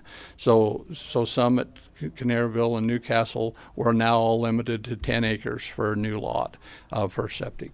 So that changed.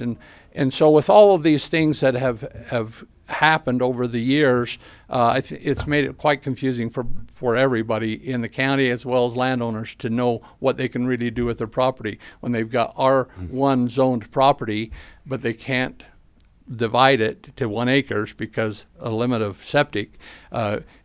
It just felt like it was time, and we've been talking about it for a number of years, to take the time to initiate some of these changes to our land ordinances for the tiers and the zoning to bring it more up to date with development patterns, what we've seen with those properties zoned R1 half and R1 over the years, and not being able to provide sewer and central water systems with fire flow, and getting the services that are necessary for that kind of density. We felt it more appropriate to rezone and reconsider some of that property and to do some good planning. This is the Cedar Valley, or the Parowan Valley and Summit, Paraguna, Parowan, and Summit hydraulic gradient and flow aquifer testing, all of the wells. This was just kind of a reminder of what the septic tank density study did that was done by the Utah Geological Survey with the flows and how densities worked. And we worked through all that process just to show here quickly that currently there are 329 septics in that study area of Parowan and Paraguna. And there are currently existing 733 lots. So if we set it at 800, which was what the recommendation we came through with the process, that still allows the creation of 67 more lots, but it also allows for the creation of 5-acre lots that could be still developed, and we felt appropriate in and around the Paraguna and Parowan areas. Parowan, because they have central sewer, and some of that sewer is available as it goes out of town towards the treatment plant, there's a lot of opportunity for still connecting to that sewer system. So in Parowan, let me just talk about the tiering system. You can see here that the heavy dotted line that runs around and extends beyond what the municipal boundary, the shaded gray area is the municipality, the colors are the zonings of R1 half and R1 that are kind of pockets and peninsulas and islands within the town. The dotted line is a current tier boundary.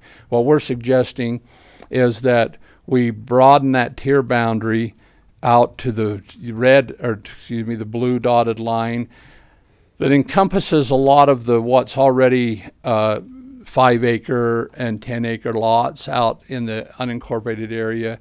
And because of the politics of leaders in the Parowan, Paraguna areas, the Planning Commission and staff believe that there's an opportunity to provide more property that could be divided into 5-acre lots and have family properties being able to be split and be able to work through that subdivision process and create more development lots in and around Paraguna. Because Paraguna has a limited capacity in their water system and no interest in annexing, it really limits the ability of surrounding property owners to develop because they were not in the Tier 2 before. So all of those properties that are in between the current Tier 2 and the new proposed Tier 2 were in Tier 4. They were not able to divide down less than 20 acres. And a lot of those properties were already smaller than that, and they're part of that 733 that we counted towards what exists currently. But we felt that there was an opportunity over time to let some of those properties break down smaller to 5-acre lots. And so that's what the reason for the proposed expansion. What that looks like then is simply from the left to the right. And then the zoning that's around Parowan, I'll come back to zoning. I'll just talk about the tiers right now. So that's Tier 2 for Paraguna. This is the Parowan Tier 2 currently in the study area. This is, you can see the contrast. The blue again is the proposed new Tier 2, but it's quite a bit smaller than the existing Tier 2 because the existing Tier 2, as you can see out here, especially in the northwest part of the valley, extended quite a ways out here to the north. And because of the availability of the sewer line going out there with the sewer treatment plant out here, we felt like the need for the Tier 2 area out in that area wasn't as large. And because most of the development that is occurring can occur in Parowan Town, their annexation policy plan is a little better looking beyond their boundary to allow development to come in. They can provide water and sewer at a little better ability than what Paraguna has. And so our interest was to see that come back just a little bit. So those are the proposals for the Tier 2 in Parowan and Paraguna, again from the left to the right. And we'll hold a public hearing, but we're going to do the same thing that we did with the last item in that we're going to continue this for the next month. We have posted the properties out around the Parowan and Paraguna, but that only happened in the last week. So we want to give, because of the holidays, we didn't get the signs out. It was posted on the State Notice website and on the county website for longer, but we didn't get the signs posted. So we want to continue that for another month. So we're proposing no action on this to this morning, but to just have this discussion, inform people since we have it advertised for a public hearing. But on the postings for the property, we have put both the hearings for January and February on that posting, and it will be on the agenda again for the February Planning Commission meeting, and we'll be back here again on the 10th of February for consideration at the County Commission level. So I think will we have another planning or another open or another public hearing? Public hearing Yes. on the 10th. On the 10th. Okay. This, if your preference, and maybe just for the sake of time, rather than having a public hearing on this right now, we can just wait and have the public hearing for this and the zoning at the same time. People can comment. It's up to you. You want to do it that way? Yeah, we could do that. Yeah. Let me So, cover just a little do we bit. do we need to make a motion to table 3? Yes, and that's what Reed's saying. Well, But what I'm because suggesting 4 is that we related, explain we can the do them both at the zoning same as time. well now and let people comment on it at the same time. We Okay. need to table this, John, or do we? Yeah. So I'll entertain a motion to table number 3. I move to table agenda item number 3 until further date, a future date. I would second Been that. moved and second. All in favor? Aye. Aye. Okay, we'll go to 4. Yeah. Here's the Let schedule. me read that for the record. Oh, absolutely. Public hearing, discussion, and possible approval of a proposed zone change, Parowan R half, A20, C and LI to R5, R1 half, R5, and A20 to RA20. Paraguna, A20, R1 and R1 half to R5, A20 to RA20 for properties currently in and around the Parowan and Paraguna Tier 2 urban expansion area, properties located within sections 7, 18, 30, and 31. And the property description in the agenda is listed. So go ahead, Reed. So this is the schedule. As you can see, the Planning Commission for back on February 6th, and then In the meantime, I will visit with Parowan. I've already got an appointment with Paraguna City to town to be on their planning commission. I'd like to get with Dan and go to their planning commission and talk about that so that they understand what we're talking about. And then be back for the planning commission for a public hearing and here on February 10th. So that would be the continued discussion. We looked a little bit about the existing zoning and what's there currently around Paraguna. We have quite a bit of R1/2 and some R1. What we are proposing is that all of that would change to R5. When I overlaid the gold over that pink and brown, it turned orange, and so the orange and the gold is what we're proposing to zone to R5. So those would do away with all those R1/2s, except for right along the west side of Paraguna there's a bunch of half-acre lots that are already there, and so we would just leave those R1/2. But otherwise, this would, with everything within that Tier 2, we would propose to go to R5. And then outside of the Tier 2, with a larger buffer area around the municipality, we would propose to go to RA20 rather than A20. The biggest differences in the A20 and the RA20, as you'll recall when we created this zone a number of years ago, was to try to eliminate some of the high impact uses in A20 from residential, primarily residential areas.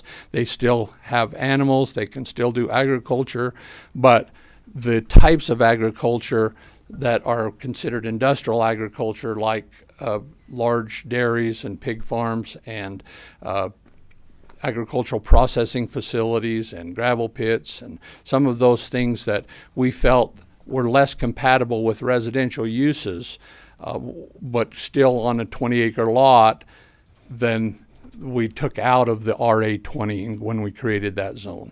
And that's the biggest difference between RA20 and A20. So we're proposing that a lot of the A20 that's around that be rezoned to RA20 so that it creates a better residential buffer without bringing those heavier industrial agricultural uses closer to the municipality. So that's the proposal for Paraguna. For Parowan, you can see that there's a lot of R1/2 out there, and we're proposing to change that to within the Tier 2, make everything that's within the Tier 2 R5 with the exception of a little bit of light industrial that's on the north side of I-15 right here, and then the airport extension and the properties that are part of that airport extension would be in Tier 2, but could be RA20 with the rest of this stuff out here. So what's Parowan's annexation declaration boundary? Is that they're working on that currently. I don't have a current mapped annexation boundary, but it's Dan, do you have a current annexation policy plan? I mean, that to me. I know that for me, it differs from what this Tier 2 would be. It looks an awful lot like that pink line, but I can't say exact where it differs. the white and red dashed line. Okay. That was what the Tier 2 was, and that was based off of their annexation policy plan before, but then I know that they'd modified that, and I haven't got a current one. Okay. Yeah. So that's why I want to sit down with the municipalities before we go through this next series and talk about what, how they see that growth areas and how they see that. So this is what staff's proposal was, what we've talked about the Planning Commission for the last 2 months that we've had this on the agenda. And so I think that that's enough of an introduction that between both the tiering and the zoning that we could have a public hearing. How many are here to speak on items, agenda items 3 and 4? Everybody raise their hands. I just have If you could come up to the mic and state your name, and if you could keep it brief as you can. We've got a large agenda today, maybe 2 minutes. Did you declare the public hearing? Oh, yes. So I'll declare a public hearing to be open. A public hearing to be open. Yes. And Thank you might clarify, since we did that on both agenda items 3 and 4. Yeah, right. Yeah, I mentioned that. Okay. So, Okay. thanks.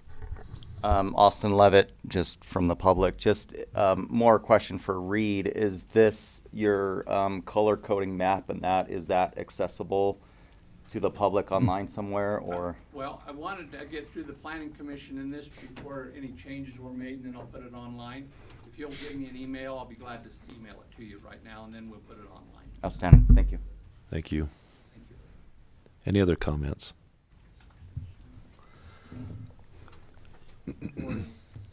Michael Toposic, Paraguna resident. Michael, what's your last name? Toposic, Could you spell that? T as in Tom, A, P as in Paul, O-C-I-K. Thank you. Thank you. Welcome. The only real concern I have after learning some more about this is taking our properties from Ag 20 to residential agriculture. That's kind of not fair for us out in the Tier 4 area, considering most of us are 40-acre parcels, and some of us are even larger. And you're going to take, and as we're trying to advance in our growth with our properties, you're going to cut us off at the knees here. I can't do some of the farming and ranching that I'd want to do. Also, it concerns me with, as this grows, what's it going to do in 5 years? What's the plan on 5 years? So there's my concerns with this. I oppose anything to do with changing us from agricultural. We don't want it out where we're at in the Buckhorn. We want to stay ag, not residential ag. So that's all I have to say. Okay, thank you. Thank you.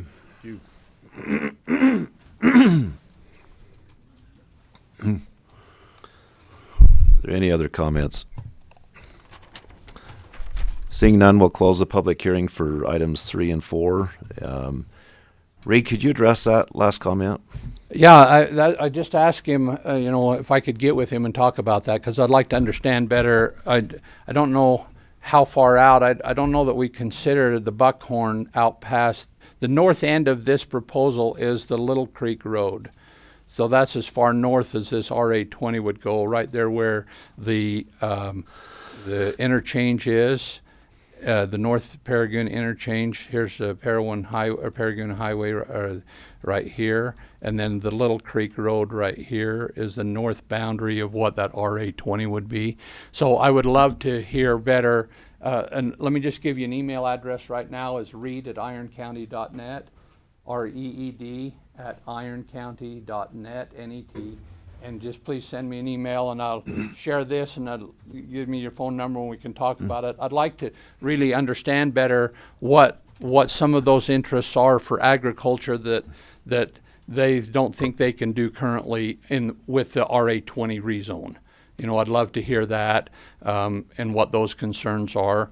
And So with RA20, are they? Yeah, what they would be restricted by being rezoned to RA20, what they would think that they can do agriculturally that they wouldn't be able to do in the RA20.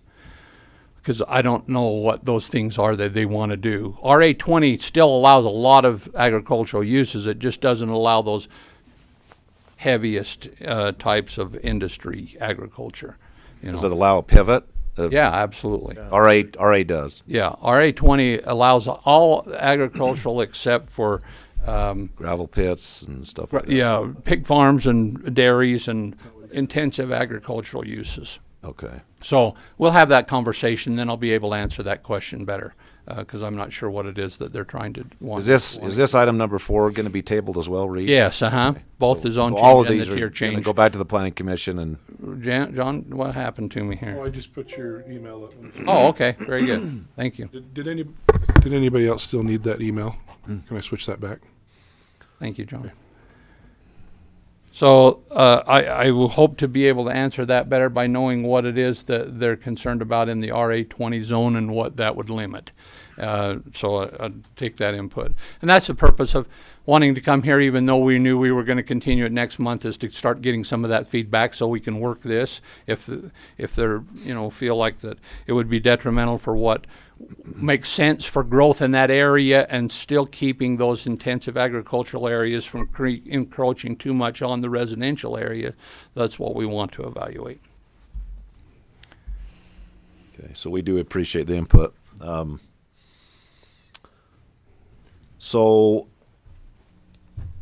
I'll entertain a motion to table item number 4. I would second that motion. You need to make the motion. Oh. I'd like to make a motion to table item number 4.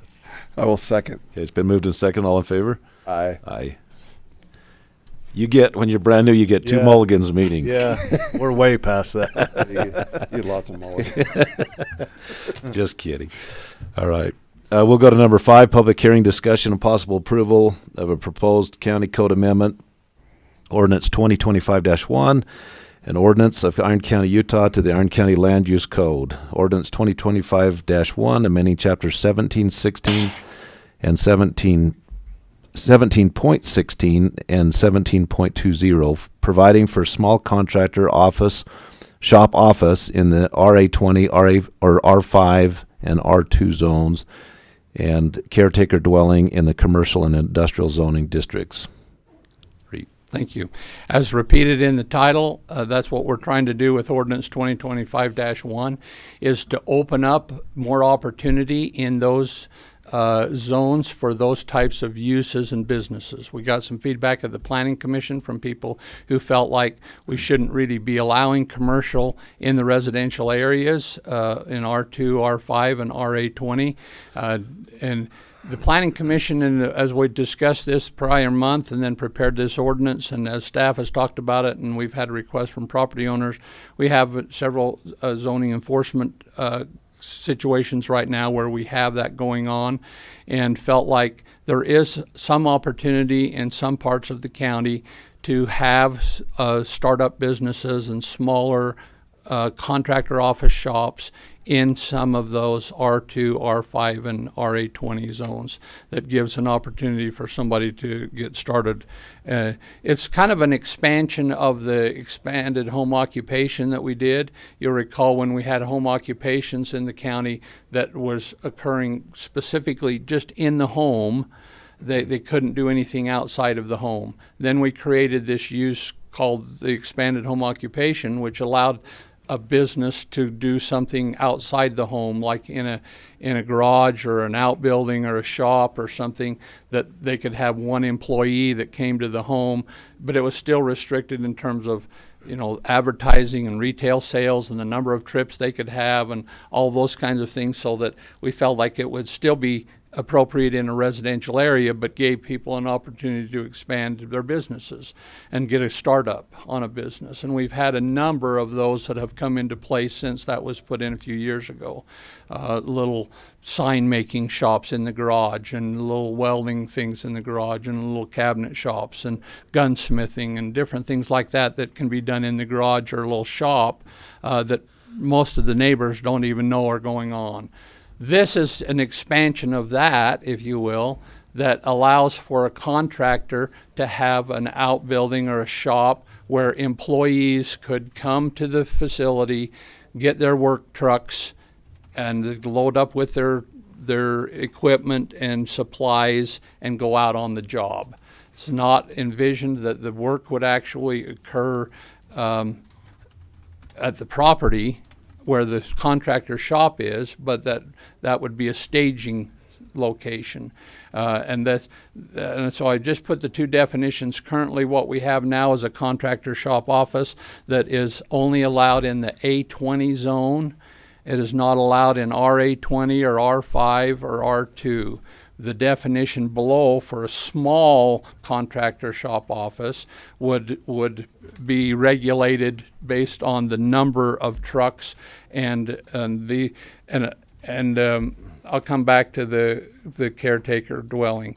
But as you can see on the bottom here, for contractor office shop small, for each zone, for instance, if you go to the RA or R5 zone, you would have 5 or less service work vehicles that could come to the property or be there. Heavy equipment, same 5, and a number of employee vehicles that could come there and get in those trucks and go to work would be limited based on those numbers. This is what the Planning Commission has felt would be appropriate. They have made a recommendation to approve this ordinance based on these numbers, and felt like that it is an opportunity, recognizing that it will be more impactful in residential areas than some of the concerns were, you know, people coming and getting the startup trucks in the morning and loading a backhoe onto a trailer and going, and and felt like some of that wasn't appropriate. And we did get some feedback, pushback a little bit from a few residents on that from the Planning Commission. But the Planning Commission felt like it was still appropriate to provide those opportunities in the county, and that we could put conditions on any of those in those neighborhoods, because this would be a conditional use permit or an administrative land use permit based on the table here. You can see that in a contractor office shop small, it would be a permitted use in A20 rather than a conditional use when they have more than those numbers. As it is currently in A20, it would be administrative land use permits in RA20, R5, and R2, and in commercial, it would be permitted in light industrial and industrial zones. And so based on those numbers and those land use applications, we would evaluate each project, see what their site plan is, where their equipment and their vehicles are being parked and located. We can require fencing, screening, appropriate measures for mitigation on those impacts in each case through a special permit. And the Planning Commission believed that we could regulate it to sufficiently based on that, and went ahead and recommended approval of the ordinance. Reed, So- it looked like you clarified on signs. Yes, Yeah. Signs were in the original but not in the proposed, is that correct? that's correct. They're based on the sign ordinance for the zones. So essentially, these are the regulations that would regulate that. The no off-street parking for the business or employee vehicles in those areas. Hours of operation, no business vehicles could be stored in the front yards. No inoperable vehicles. It can't be a salvage yard for broken equipment. It has to be kept, current operational equipment only. Everything has to be screened from neighbors in the street that is not in buildings, and that the work is done primarily on job sites, not in the primary building. So that's what really regulates that. You have any specific questions you want before public hearing? So John mentioned signs. We had an issue with the meat cutting shop where it was set back so far on the property that the sign was so small you couldn't see it, and Yeah, they could put a smaller sign out closer to the street. Right. But the sign on that one was on the building. Yeah. And we had some issue. Did we change the ordinance on that or not? No, nothing's happened. It just has gone along. Okay. That's one thing that concerns me. We got to use common sense on this stuff. And I mean, if you have a business or something. Well, and that was a lot of the concern of the neighborhood is this isn't a business district, and that's what we heard from the neighbors the other night, is that you're bringing commercial into residential areas, and we don't want it to just turn commercial. And so our reluctance in the sign changes was, we don't want commercial signs and sizes of signs in residential areas. If they can keep them smaller and make it so that it's not such a large impact in the residential area, then they ought to have an opportunity to go a little beyond what just residential allows. How much clarification was there on, like you had number of work vehicles based on the zone? I mean, if I had like a truck with a track hoe on it, I mean. Yeah, there's both equipment and Okay. and work vehicles. It's a combination of 5. And, no, you could have 5 of each. You could have 5 pieces of equipment and 5 working vehicles.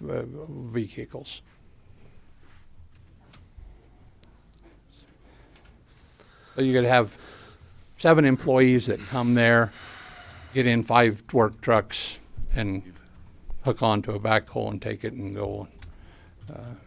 So if I were in an R2, I mean, I could have 2 service vehicles, 2 heavy equipment vehicles, and 4 employee vehicles that park there during the day. That's correct. Yeah. Yeah, most of that equipment will be on site somewhere else if you've got employees that have taken and gone off to work. Some could be left there on the days that they're not working. A lot of that stuff is kept on the job site until they go to another job, So, yeah, they could be there for periods of time, but they wouldn't be there all the time. And was there any concern about, like, competition for parking if it was as small as like an R2? Or is the thought It's that they all would off be street. on? Okay. Everything has to be off street to accommodate their equipment and their employees. Going to be no on street. Nothing parking. on the street. No. Could you come to the microphone? Sorry. So anyway, that's the introduction. You can have a public hearing, and I'd be glad to answer any other questions. Thanks, John. Also, that parking cannot be in their front yard. Has to be beyond the front of their house. So it's off street and to the side or behind. And is that in the ordinance? Pardon? That it has to be, that the parking can't be out in the front? Required front yard. Right. It is in the ordinance, yes. Great.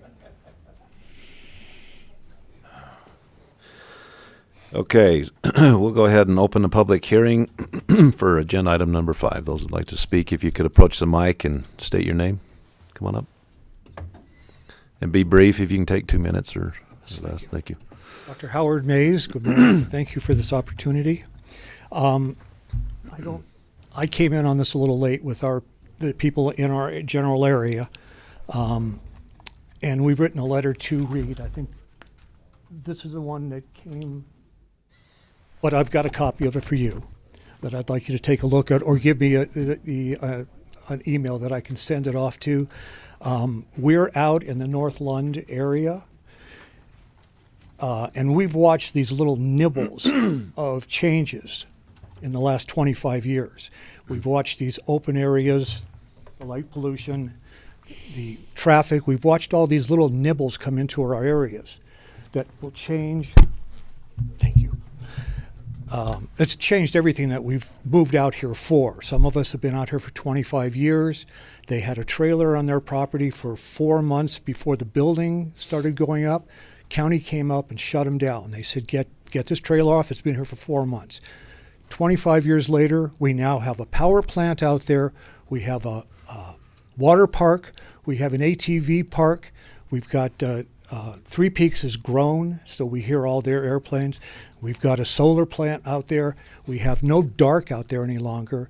The county doesn't take care of our roads. We're responsible for the maintenance of our roads, which means if somebody opens a small business and they're bringing trucks up and down our dirt roads, that puts more work on us.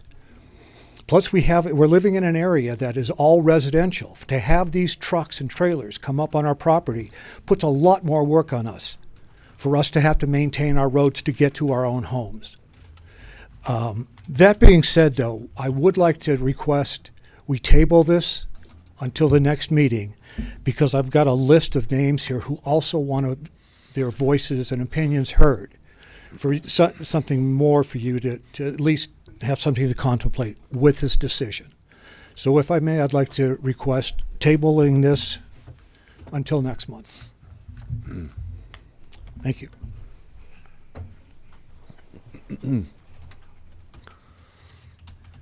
My name's Eric Atkin. I have a couple comments. The first is the public notice, stated that this was being discussed and kind of what it's about. But I haven't seen the proposed ordinance change at all until this presentation. Maybe I'm just out of the loop. How am I supposed to see the proposed ordinance other than seeing it on the screen here today? Is that allowed to ask? Is it on the county website or anything? It's just presented at the planning commission meeting as a recommendation. Yeah, it wasn't there either. I was at that meeting last week. And I'd be glad to send it to anybody. Okay, I'll reach out to him. Having looked at it though, does this only apply to commercial activity, or like someone who lives on an R5 and has some equipment that they just use for personal use? Is that person gonna get bothered with having too many? I have a dump truck and a skid steer. It's not a business vehicle. It's not a commercial enterprise that I use them for personal use. I'm concerned that this will constrain those uses for personal use, right? So consider that. I hope that'll be clarified at the very least in the ordinance. That was my... Thank you. Thank you. Come on up. My name's Ed Nunes, and I live on a 20-acre parcel, and we came out just here because it's an agricultural area and would like to keep it as agriculture. It's like they said earlier with the trucks and stuff coming in, somebody coming in, start trying to put in a construction business with just 2 or 3 things, that impacts a lot of your environment, the roads especially. Another question would be, if you enable that, who is to say, as a neighbor, like for me, a neighbor wants to come in and puts in a trucking outfit or something like that, what kind of say do I have in that? You say it's going to be a conditional use permit. Are they going to have to get acceptance from the neighbors? What do the people have that are living in the area have control on any of that? Is it just up to the planning commission, the commissioners, to be able to say, oh, we're going to let them do it when it upsets the rest of the community, and they're the ones that are having to be impacted by this? Those are some of my questions. I think it's hard on R20, even on an R20 is a large lot. I live in a subdivision, but yeah, it's a 20-acre lot, but it's still a subdivision. I would really feel people that are on a 2-acre lot, and then having somebody be able to come in and say they're going to be running equipment out of here and having a business running, and not be able to have any say whether or not they're living up to a conditional use permit or not. That's my concerns. Thank you. Thank you. Thank you. Any other comments on this item? Can I add one thing in? Sure. Quickly. Just very quickly. Dr. Howard Mays again. When we were talking about the changes in the zoning, we were talking about little nibbles coming out and watching changes. And as Reed had mentioned, we just want to change it just a little bit. And what we have seen up on Lund Highway, take a ride up there, these little changes, we now have a junkyard where the porta potty place is supposed to be, that's completely filled with trailers, with porta potties, with living areas, that's completely filled over. We've got somebody's putting up fencing that's using roofing of multicolors going up along Lund Highway. There are empty vehicles out there that have never been touched. So little by little, we're not doing anything about this. And the changes are bypassed, they're ignored. Nobody follows through. I'm wondering if the county has the wherewithal to uphold whatever changes they do, since they apparently, to me, they aren't being upheld as it is. What do you do when you expand it? How do you take control of that? That's it. Thank you. Thank you. Thank you. Any other comments? Seeing none, we'll close this public hearing on agenda item number 5 and go to the commission. Or Reed, you want to say anything else? Or I don't know if you want me to respond to any of the comments. yeah, or that'd be questions. great. I do. I will mention we've had code enforcement out there a lot, and I know that Sam has written a lot of letters. And Sam, I don't know if you'd want to speak to that, but we have worked on cleaning some of that up out there. So yes. We've been hearing that letters have been sent out and phone calls and code enforcement goes out there. Nothing has been done. The letters can be sent, they're thrown away. It's only gotten worse. There was a group of us that came here about a year ago, and it was a pretty large showing. Right. And we were told we're going to look into it. The people we came with have been here for 15 and 20 years, and they've been hearing for 20 years. We sent letters out. It's of no consequence at all. I'm sorry, Reed. Thank you. As far as that goes, the process, we have a 7-day notice, a 30-day notice, and they have an opportunity to become compliant. Many times people will come in, they'll sign us a plan, and so it kind of goes in circles. They'll start to become compliant, we'll send them a notice again, and so ultimately we filed on several cases in the Justice Court for maintaining a nuisance, and so that's a process in and of itself. So things are being done to try to effectuate the change, but it's certainly not bowling over people and trying to limit what you can do with your property. We're just trying to make sure we do it the right way. Thank you. I would simply address the question of how the projects are reviewed and what kind of permit would be granted. As proposed in the ordinance, they would be administrative land use permits.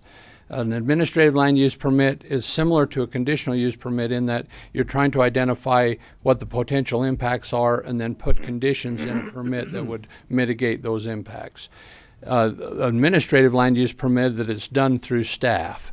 So staff sends letters out to adjacent property owners. They have 10 days to comment. We take those comments and try to establish conditions on those. If we can't do that to the satisfaction of the complainant, then it goes to the Planning Commission for consideration. And that's what administrative land use permit is, and that's what's being proposed for these businesses in the residential areas. So the neighbors would be notified, they'd have an opportunity to comment on it. It's not that they need their permission and there's a vote of whether the neighbors want it or don't. It's that it's implied and presumed to be granted, but we're identifying impacts and trying to mitigate those through conditions in the permit. So this isn't the end of it. I mean, if somebody wanted to start a business, they'd have to come again for That's a permit. correct. They'd come to the staff. There'd be opportunities for neighbors to comment and Right. give input. Okay. Yep. Thank you for clarifying. Is this something that's already happening and now we're trying to regulate it? Both. Yeah. There's several of them that are in R2 and R5 that we're trying to get a handle on and saying, okay, is it appropriate maybe with some conditions that we could regulate those and minimize the impacts, or do we just say no to them? And that's what the discussion is. I know, in my office, that comes up sometimes with the with the business licenses. So. Right. Any discussion in the commission? Can I try again? We've got a big agenda today. Can we table this till the next meeting? It'd be up to these two right here if they want to make that motion.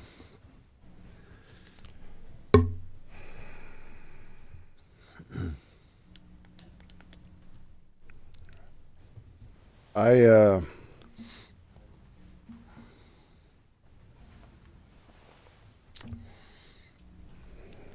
think that we've, at least for at least for me, and understanding the intent of the proposed change, knowing that we do have situations that are ongoing now that this would help get a handle on. I would be ready to make a motion and handle it today. That would be my preference. Would doing that enable Reed and Sam to take action on those that are in violation of that? We can do that independent of your decision today. The ordinance to enforce the issues are still there, so. Are already there or would be there? They're still there. This would just help further regulate ongoing issues associated with that. Real quick, what's your comment?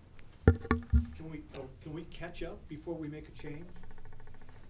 Yeah, I don't think. Our public hearing's over, sir, so we got an agenda here that's going to last all day. Cut me off when I asked to cut, and everybody else got a lot of time. Well, we usually allow 2 minutes, and I let some go longer, and I probably shouldn't have, but That's not fair to us. That's why we're asking for a continuance when some of our neighbors weren't able to be here that can make their comments also.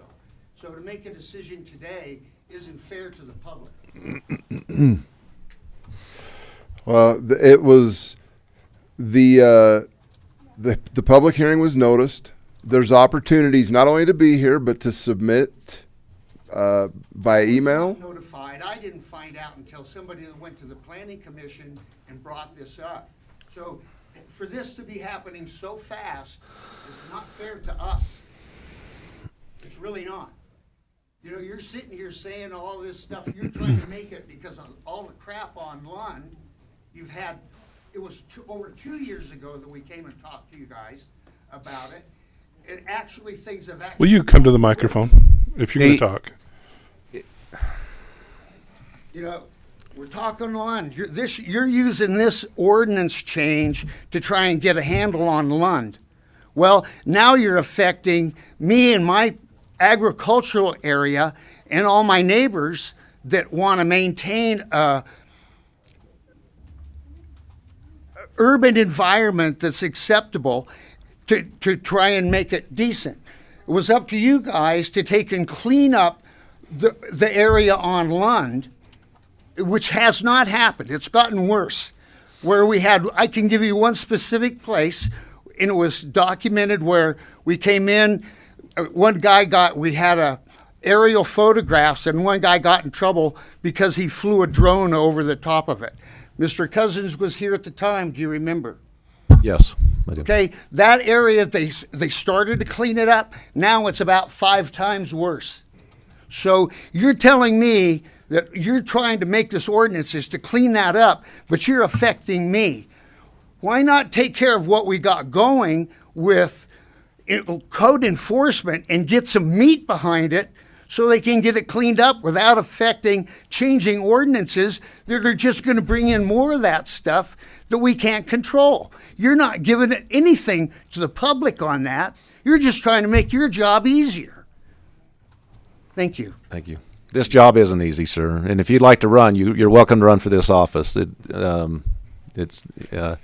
So this reminds me a lot of a debate we had in city council back when I was on the Cedar City Council with chickens, and we were debating whether you could have chickens in your yard and your backyard, and the issue was, I think, and this is part of what Reed's saying is, and I made the comment that just because we approved chickens in somebody's yard doesn't mean everybody don't go out and get chickens. The issue was most people that wanted chickens already had them, and we were just codifying it into the ordinance and trying to get a handle on it and say you can't have roosters. It's going to wake people up in the morning. You can only have 6 chickens and kind of. I think that's what Reed's saying, isn't it? Reed, is you're saying this is already happening. We're just going to set some parameters. Is that correct? In part, that's okay. true. All right. Yeah. I also might just clarify that this would not affect Lund Highway area. This Lund Highway area, and that problem is zoned R1. This ordinances do not allow anything like this in R1. So it doesn't affect this neighborhood.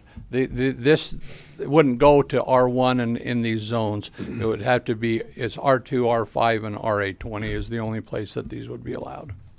Okay. We have a motion on the table. I think it's you. Is it your? Up to you. I You made the motion. I would second that motion. It's been moved and seconded. All in favor, say aye. Aye. Aye. Motion passes. Let's go to number 6. This is a public comment opportunity for those. Thank you for coming. Public comments, 3 minutes per speaker.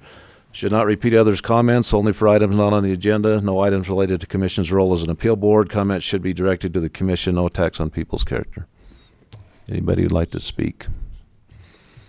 Seeing none, we'll move to number 7. Discussion and possible approval of an engineering services agreement with Horrocks Engineers, LLC. This contract is to facilitate a utility crossing easement associated with the construction of a new Iron County jail. So, if you'd like me to talk about this, John. Ooh, yeah.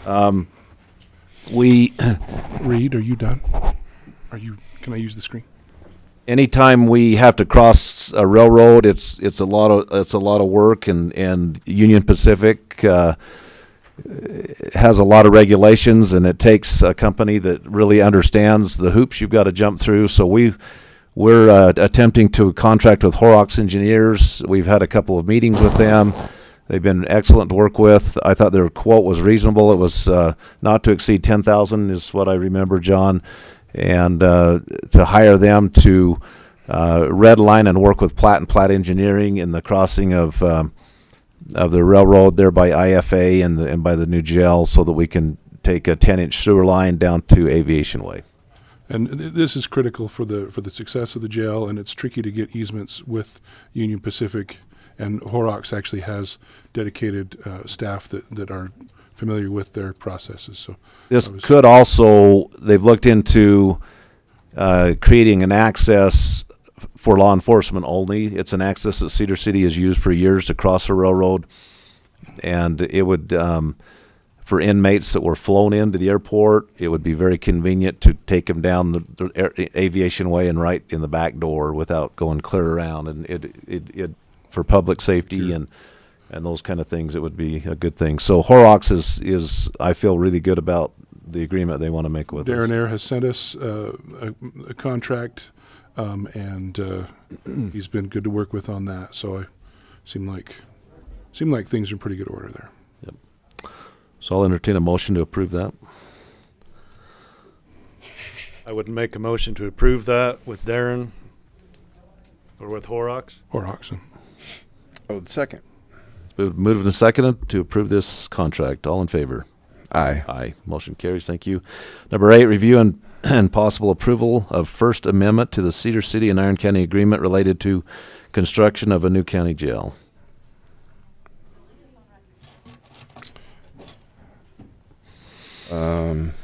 Who's I don't know. addressing this? I don't even know. I presume it'd be Sam. Maybe we circle back to it. Okay, I didn't notice he left. Okay. Sam's talking to All right. folks in the lobby. Okay, let's go to number 8. We'll come back to number 7. We'll come back to 8. We'll go to 9. Discussion and possible approval extension of professional service contract for wildlife mitigation technologies for Michael V. Worthen. And this is Mike's annual contract. He's a contract employee with the county, has been for some time. This is annual, like I say, the annual renewal of that contract. And in my not so humble opinion, he does a great job. He does. Mike facilitates work with trails. He writes letters when we need letters written for input, whether it's the public lands issues. I think he does an excellent job. Tremendous at securing grants. Yes. And that also helped pay for this. Brings in a lot of money for grants. Absolutely. I'd move for approval of the extension of professional service contract for wildlife mitigation technologies for Michael V. Worthen. Second that. It's been moved and seconded. All in favor? Aye. Aye. Motion carries. Thank you. Number 10, 2025 cooperative agreement between Utah State University Extension Services and Iron County. Okay, I don't have a lot of specific information, but this, again, is an annual renewal of the contract with Utah State University for continuation of our extension program. And I was going to say he was here. Oh, yes. Sorry, you guys might not know me. I'm Rebecca Iverson, formerly Rebecca Esplin. I'm the agriculture and natural resource professor. And we made a cute little slideshow for you guys, which I'm sure Josh would love to show you and share all of our pictures. Just to highlight some of the things we've done this year, we did a noxious weed camp where we had kids come out and help identify plants and look at what is a good one and what is a bad plant. We've also worked closely with IFA, E&I Conservation District, and that's just within my department. Our 4-H has... You guys might know we've had some turnaround in our office, but we're settling in and we have her name is Taryn. She's our 4-H person and she works with a lot of kids. We have a huge after school presence that we're still working on. We just hired 2 more to go to the elementary schools and work with them. And that's all I know. I didn't come prepared for that, but thank you guys so much, and we really appreciate your support. Thank you. And we're well aware of our relationship and appreciate it very much. So I think Thank we're you. I think Been a we're tremendous good. partner for many years. Yep. Thank Yeah, you. thank you for very jumping in. much. Do we need to make a motion to approve that then? Let's go ahead and do a Make a motion. motion to approve the 2025 cooperative agreement between Utah State University Extension Services and Iron County. Second. It's been moved and seconded. All in favor? Aye. Aye. Motion carries. Thank you. Number 11, discussion and possible approval of adding 3 invasive plant species to the Iron County noxious weed list. Burdock. I don't know how to say it. Oh, he's got an example. All you can say that for me. Amber. Stay away. Stay away, man. Oh yeah, no, I get those in my socks. Huckleberries? They make me mad. Did you want? Yeah, eradicate these. I've bad seen boys. way too many of those. Oh, brother. Cockleburs and curly duck.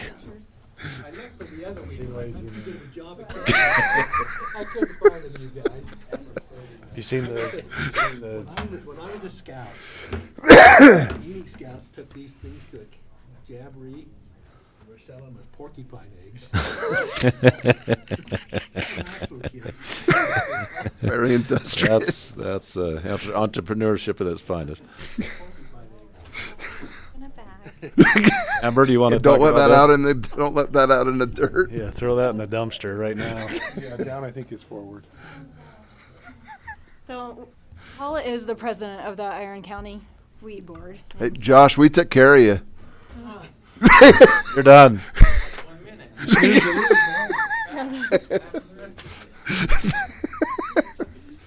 So they have asked if we would put together a little slideshow just kind of showing what these plants are, just some. Hey, will you pull the microphone down a little? You can't hear me? I I'm not can't hear loud you enough? very How do I get it to?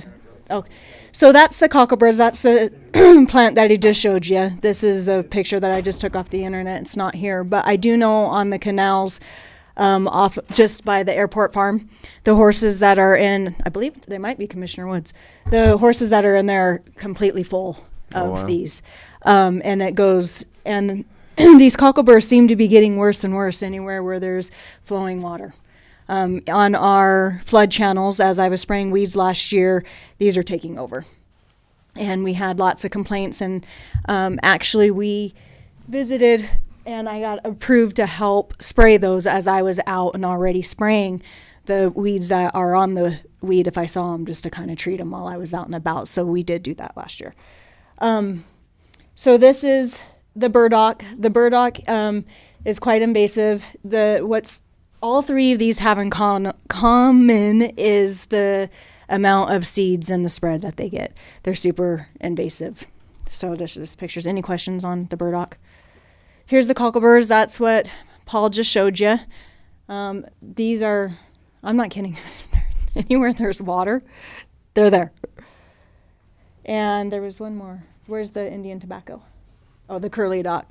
The curly dock, this is probably... last year, the amount, when I first started noticing these before I was even the weed supervisor, was by the railroad tracks. You see these a lot, and it just seemed kind of like they were transferring.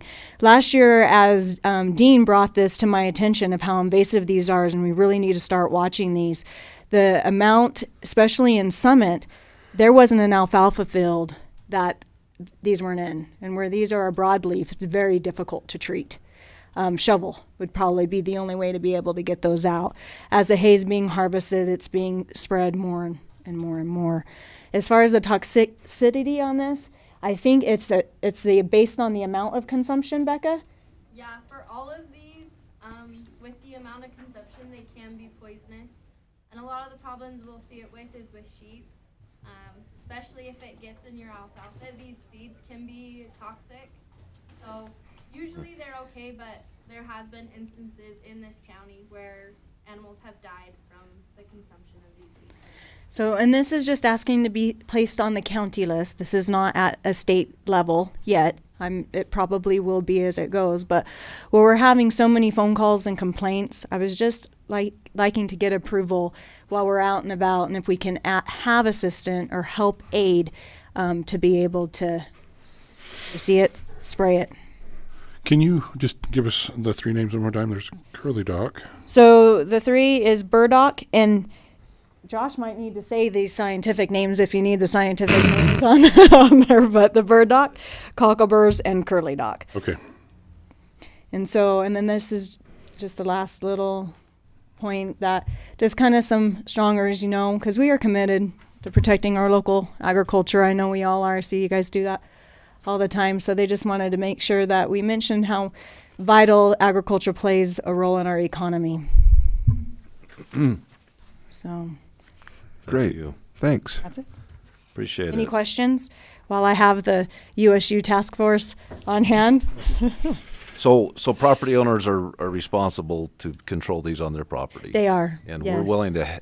And we're willing to assist. Yeah. So it is the landowner's responsibility to take care of all invasives and noxious, but we like to help we assist, and we do assist with the fee. So it's $40 an hour plus chemical rate. Okay. You can do quite a bit in an hour, can't you? You can do a lot in an hour depending on the terrain. Got it. Okay. Yep. And then as far as you're talking about the cockleburs along our waterways, flood channels. Flood channels. We take care of that. So we have been. Yep, we do, and we do our best to do that and go out and retreat. Okay, thank you.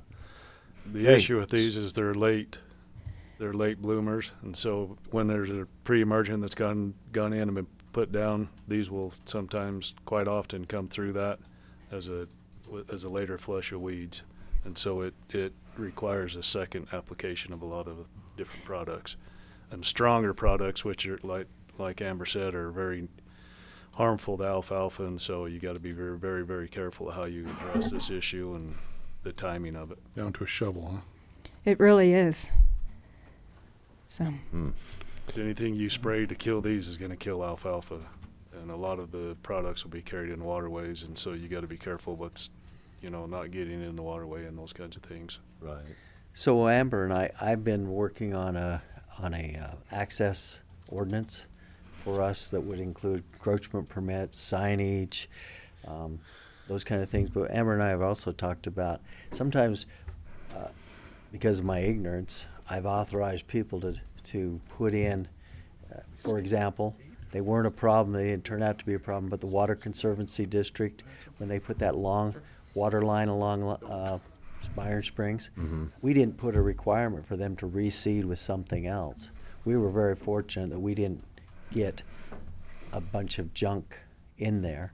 And so anytime we disturb the ground, we need, and I've begun to talk to Amber quite a bit more about that, because when someone comes out and they're going to start a subdivision, if they're not going to start doing something right away, they've scraped off the land and they've left it open to these invasive species. Got it. And so it's a discussion staff has had. We look forward to the expertise that Amber is bringing with her extension contacts as well. So we struggle with this cost and property rights and things, but a lot of times a developer will come in and do, just the front yard, and they leave the whole backyard open to weeds and invasive species with no planting requirement at all. And so it becomes a question that we all need to consider and think about. I just wanted to Well, the throw my verbiage two. that we're using is the best management or best practice management. Correct. So. I just throw in my support behind Okay. Amber for All these right. things. And I appreciate it. Thank you. Rich, would you prop that one door open a little bit so Are people we- know it's open meeting? We good? Yeah. I'm ready to make a motion. Go ahead, Mike. Yeah, let's do it. It's party. Down with the cockleburs. We're getting rid of them anyway. Ever since I was a little kid, they've been in my socks. I don't like it. They're as bad as goat heads. Are goat heads on the list? They're next. Wind turbines are on the state, so we do treat for those. Oh, good. Those are bad. Okay, I would move for approval of adding 3 invasive plant species to the Iron County noxious weed list: burdock, cockleburs, and curly dock. I would second that motion. Been moved and seconded. All in favor? Aye. Aye. We need to go back, Sam, now that you're back to number 9, discussion and possible approval, extension of professional service contract for wild. Sorry, number 8. Oh, I'm sorry, 8. Review and possible approval of First Amendment to the Cedar City and Iron County Agreement related to construction of a new county jail. Can you Yes. tell us what that's So previously we had an agreement with Cedar City related to construction of the new jail. That was so that we could do our setup for water connections without having to pay the fee until we're done idling the other one, et cetera, et cetera. Oh, all right. This is that MOU? Yes. It's been ongoing? Correct. Right. And so in December, we went through city. They've already approved on their end. It was a First Amendment. They just had some changes to one of the paragraphs, section IV-1-G. It's about the connecting to the city's sanitary sewer system. It talks about installing grease traps, and they added some language to include best technology, stuff like that could be assumed, but we wanted to make sure we were clear on. We also took out some language from Section G regarding quality of materials because of the amended language that they added. So it's not a huge substantive change, but there are some minor edits to the verbiage. Here, John has it. It's a pretty dense paragraph. Ultimately, Which paragraph were we talking? G. Right there. You're there. That's it. Okay. Let me just boil it down. So basically, we put in a grinder at our old jail because the inmates would put pens and batteries and clothing, and they wanted to grind it up so it doesn't plug up their sewer system. So on the new jail, they want us to not only do a grinder but do an auger that would Pushes it auger out through. that stuff so that we can put it in the garbage can. And that's consistent with the best available treatment technology that they would recommend anyway. So, yeah, no other changes to the agreement. This is just, again, clarifying with respect to the sewer connection. So I'll entertain a motion to add that. I would move that we approve the First Amendment to the Cedar City and Iron County Agreement related to construction of a new county jail. Second. Moved and seconded. All in favor? Aye. Aye. Motion carries. Thank you. Where are we at? 12, discussion and possible approval to update resolutions 98-1 to 2025-1, a resolution of the Iron County Commission defining policy for accepting roads for county maintenance. Richard Wilson. Richard! Where's Richard? Rich! Rich! You're on. You're Rich! on. This is number 12. Policy for accepting roads for county maintenance. All right. Sorry, I was talking to the sheriff, something else. So what we've simply done is we have done some cleanup on the methodology we were using for an application to bring a road to county standards. We created a new packet that we feel is a little more clear. Didn't really change the requirements. We simply streamlined the way. And some of the ordinances, the old ordinances like this one here was signed back in 1998. And one of the things it said that caught our attention, and it was appropriate at the time, roads will not be considered for maintenance within a subdivision until a minimum 1/2 of the platted lots are occupied by habitable homes. The problem with that is that, let's say I have a subdivision of 15 homes. Means I need 8 homes before we'll take it up for consideration. If we're not maintaining a chip sealed or paved road, it falls apart in the time it takes to do that. So what we wanted to do was eliminate that and say any road that is brought up to county standards will be considered for county maintenance, just so it doesn't fall apart while we're waiting for that 8th home. That was one of the things this cleans up. So the majority of this resolution is just to update how the process works. It's the same process of community contribution or benefactors contribution to upgrading a road to county standards to be considered for the county maintenance schedule. And Bruce, he's on board with He all of it. sat in our meetings where we did this. We went over this, and kudos out to Mary Lee, who put the packet together and organized it. We tried to create some timelines. You might be able to pull this up. I don't know if Mary Lee sent this. Maybe. Let me look in this other folder. It'll look like this.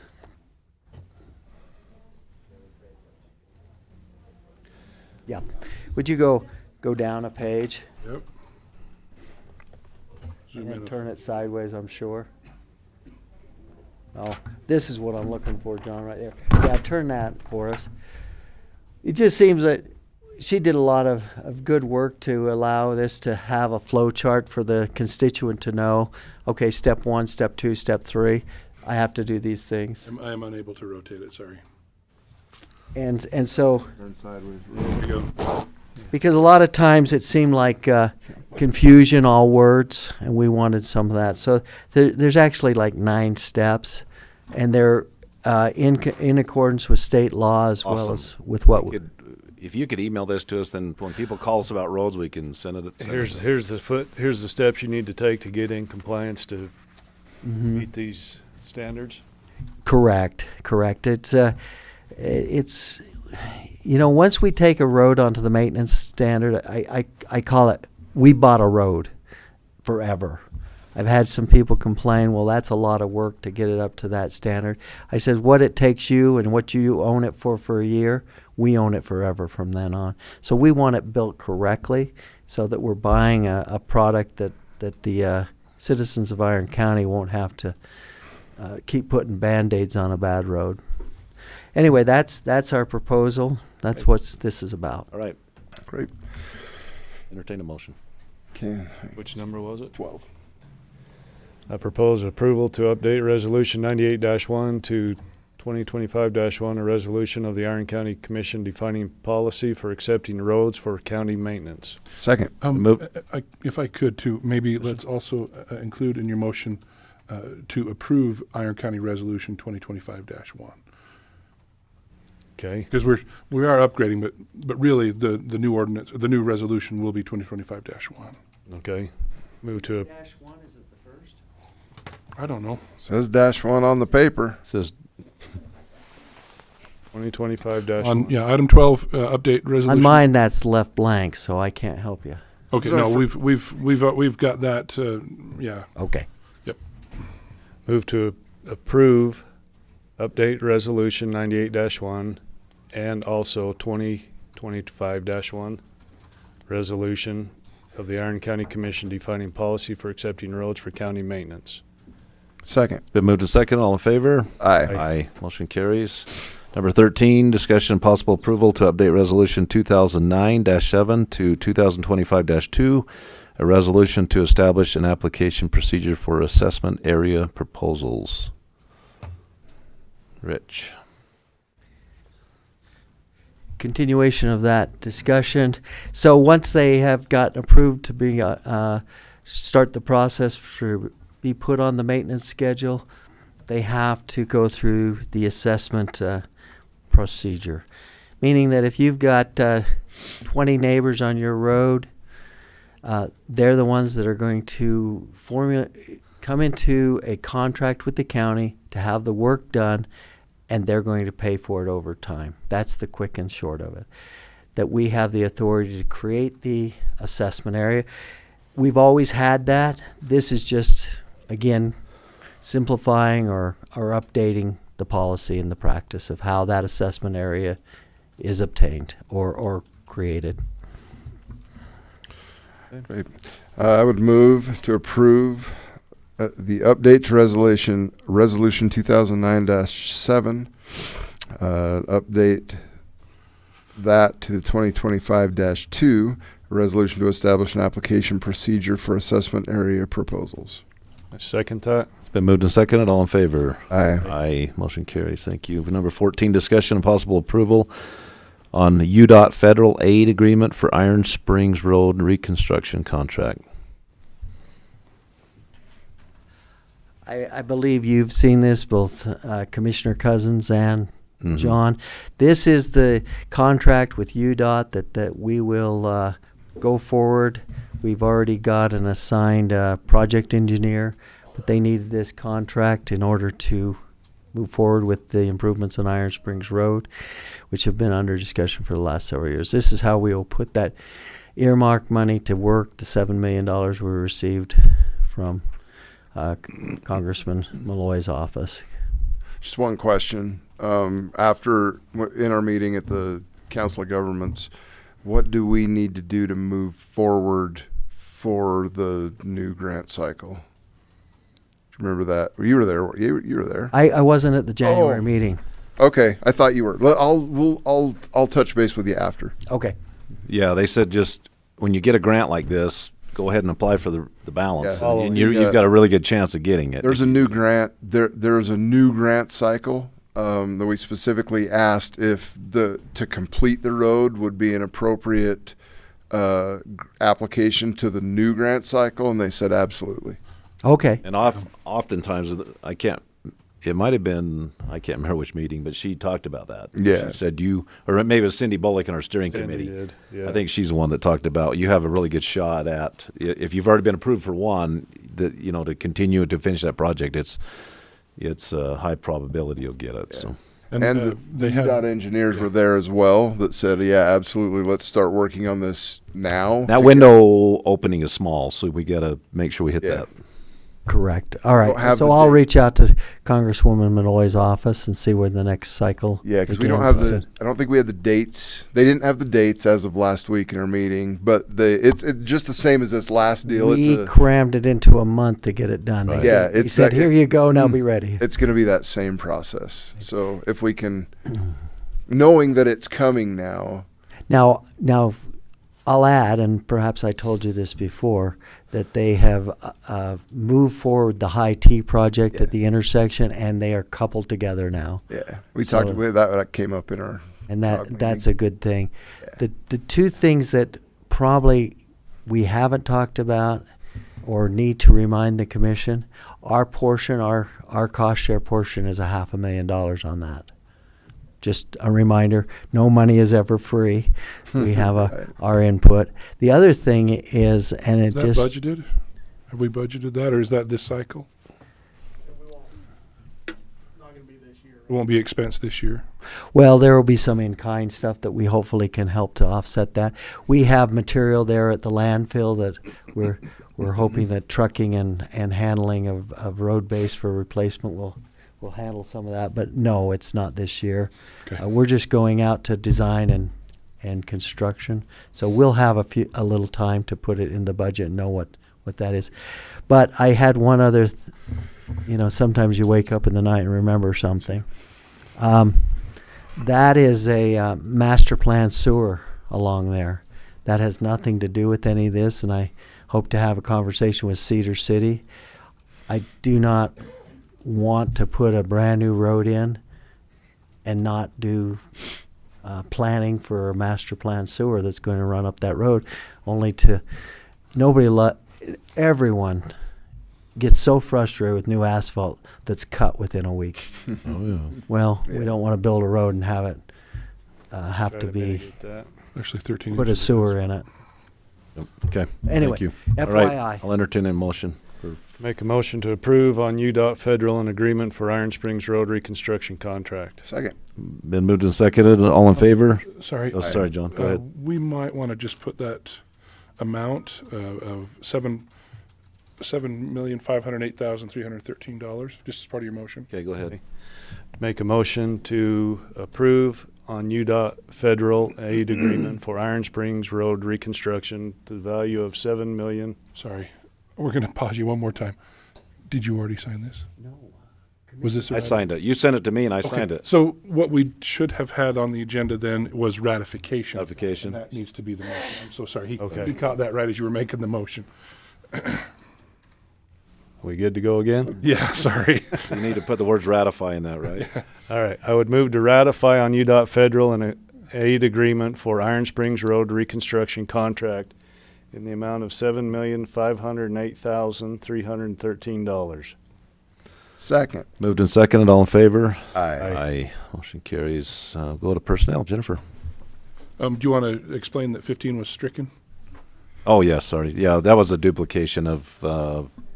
15 was a duplicate of number 7. Clerk's office, we got a little zealous there. Yeah, that was 7 and 15 were the same, so we scratched that.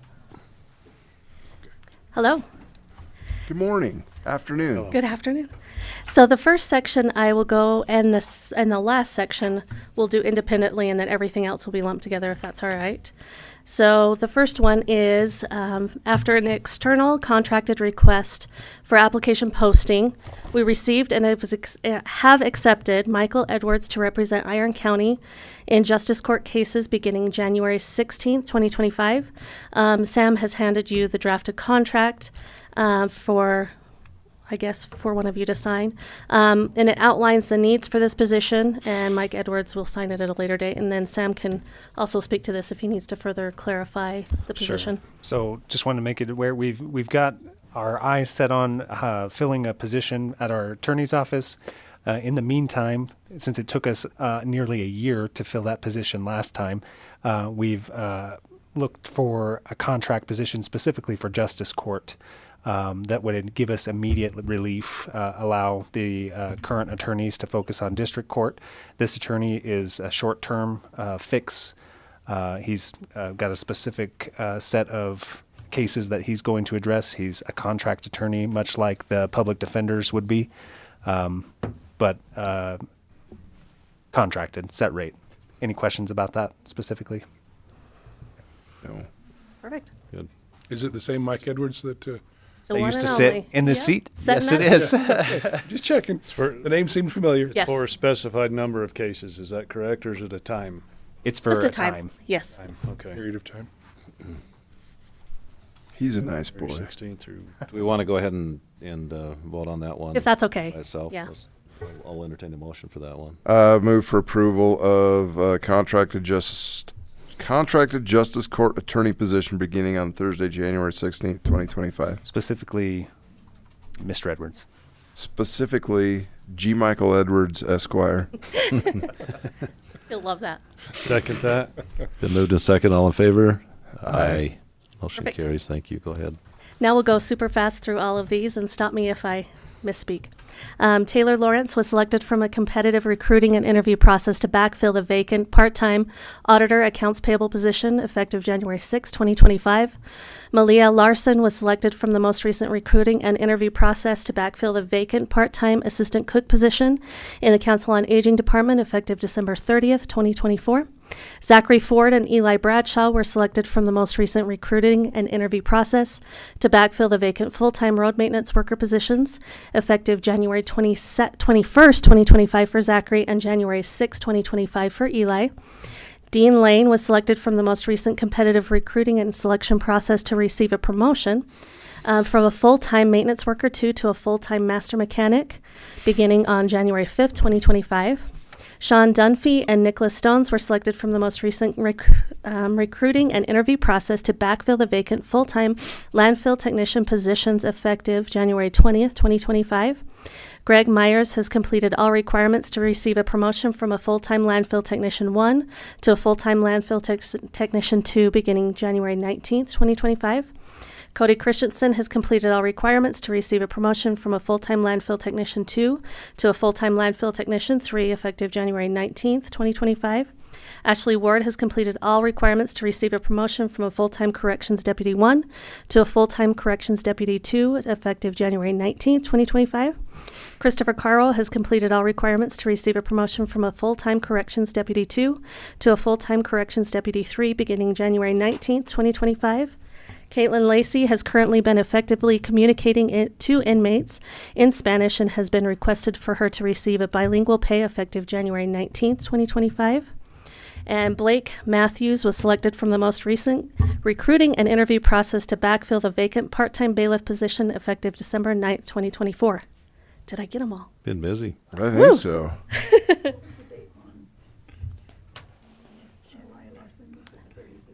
30th of December. Is that whatever that Monday is? Oh, it might be. Oh no. Let's look. No, I appreciate that. I want it to be correct, so let's look. I've got the 30th, but I want to make sure that's correct. Oh, I thought I was going so fast too. Don't be sorry. No, you are great. That's 13, by the way, keeping track. 13 personnel changes. Woo! Look out. Let's see. 30th is Monday, so I would bet that's it. Okay, which I'll one entertain was a motion. Oh, sorry. Malia Larson for Council on Aging. Oh, Say as Described. As described, I would move to approve the changes in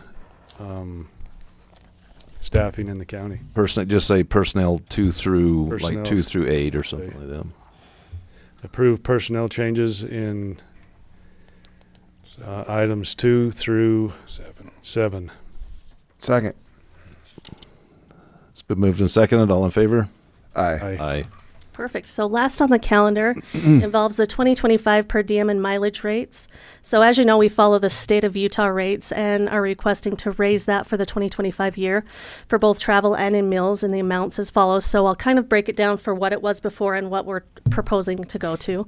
So for breakfast, moving it from $13 to $16, lunch from $15 to $19, dinner from $26 to $28, and then totals from $54 to $63.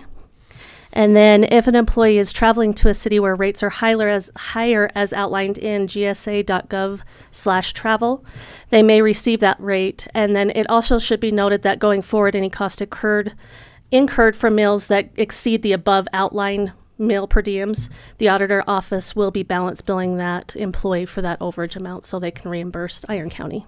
So it can be all consistent.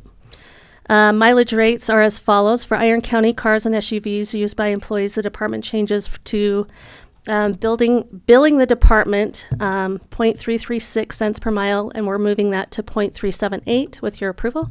Larger vehicles from 0.418 to 0.463 cents per mile.